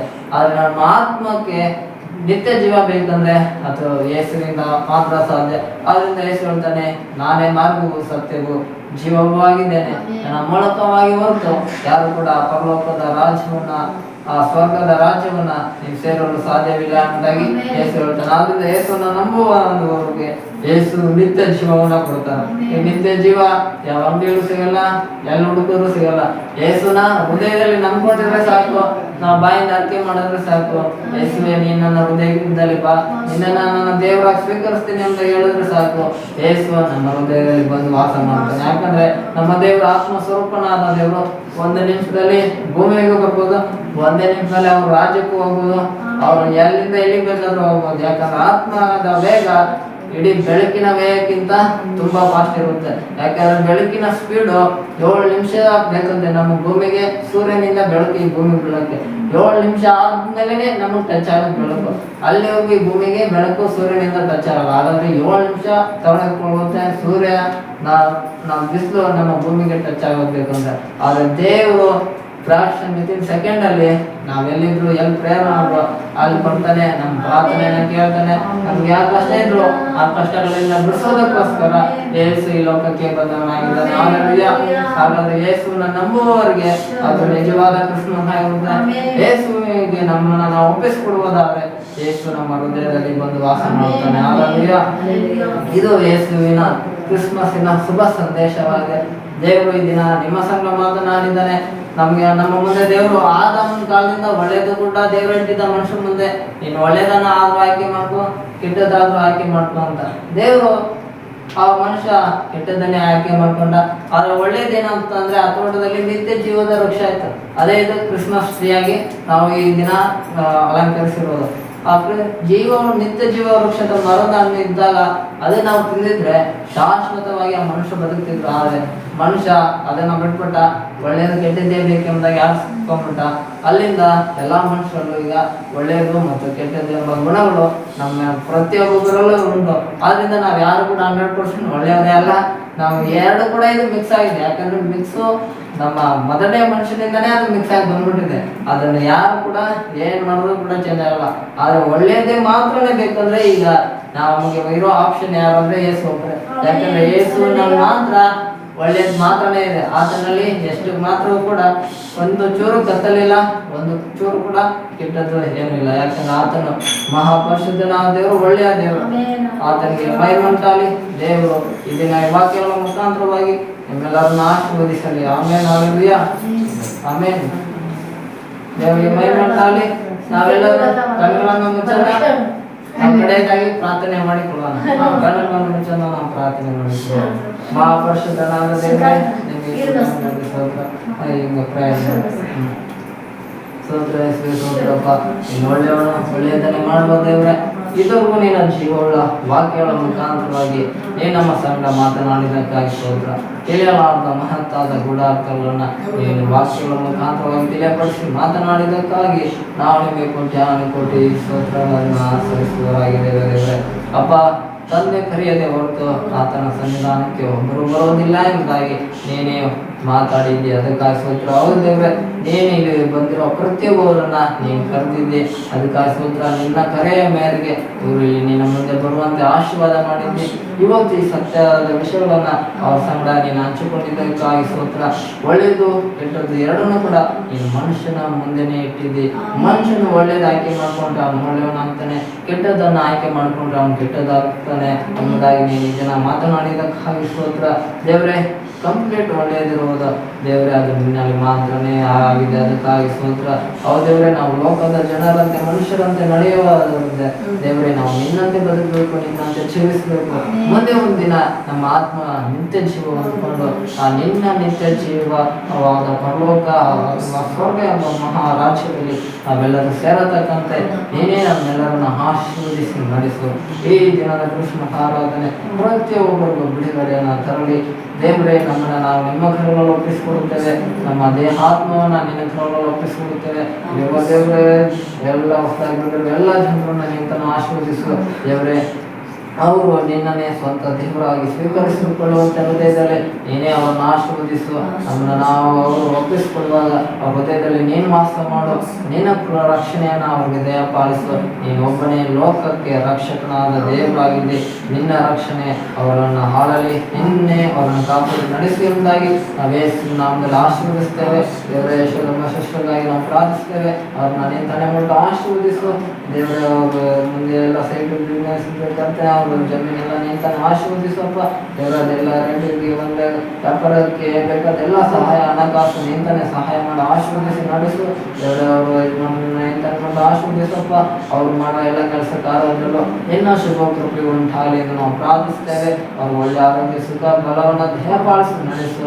ಅವ್ರ ಮನೆ ಎಲ್ಲವನ್ನು ಆಶೀರ್ವದಿಸು ದೇವರು. ಅವ್ರು ಮಾಡುವ ಎಲ್ಲ ಕಣಜಗಳು ತುಂಬಿ ಹೊರಸೂಸತಕ್ಕಂತೆ ಆಶೀರ್ವದಿಸಿ ನಾವು ಯೇಸುವಿನ ನಾಮದಲ್ಲಿ ಆಶೀರ್ವದಿಸ್ತೇವೆ. ಇನ್ನು ಹಾಗೆ ಮಾಡಿ ನಡೆಸುವುದಕ್ಕಾಗಿ ಸ್ತೋತ್ರ ದೇವರ. ಅವ್ರ ಮಗಳು ಮತ್ತು ಅವ್ರ ಒಳ್ಳೆಯವರನ್ನ ನಿನ್ನ ಹೆಸರಲ್ಲಿ ಒಪ್ಪಿಸಿಕೊಡ್ತೇವೆ ದೇವರವರು. ನಾವು ನೀನು ಅಂತ ಮಾಡಿ ನಡೆಸಿದ್ದೆ ಇದುವರೆಗೂ ಬಂದಿದ್ದಕ್ಕಾಗಿ ಸ್ತೋತ್ರವನ್ನು ಸಲ್ಲಿಸ್ತೇವೆ ದೇವರಿಗೆ. ಅವರಿಗೆ ಪುತ್ರ ಸಂತಾನವಿಲ್ಲ ಎಂಬುದಾಗಿ ಪ್ರಾರ್ಥಿಸುವ ಎಂಬುದಾಗಿ ಹೇಳಿರುವಾಗ ದೇವರು ಅವರಿಗೆ ಪುತ್ರ ಸಂತಾನಕ್ಕಾಗಿ ಪ್ರಾರ್ಥಿಸ್ತೇವೆ. ಪುತ್ರ ಸಂತಾನವು ಯೆಹೋವನು ಕೊಡುವ ಸ್ವಾಸ್ಥ್ಯ ಎಂಬುದಾಗಿ ನಿನ್ನ ವಾಕ್ಯ ಹೇಳುತ್ತದೆ. ಹೌದು ದೇವರೇ, ನಿನ್ನ ಸ್ವಾಸ್ಥ್ಯವನ್ನ ನೀನು ಅವರಿಗೆ ಕೊಡುವುದು ನಿನ್ನ ಚಿತ್ತ ಇರುವುದಾದರೆ ನೀನು ತಾನೇ ಅವರಿಗೆ ದಯಪಾಲಿಸುವುದು ನಾವು ಪ್ರಾರ್ಥಿಸ್ತೇವೆ.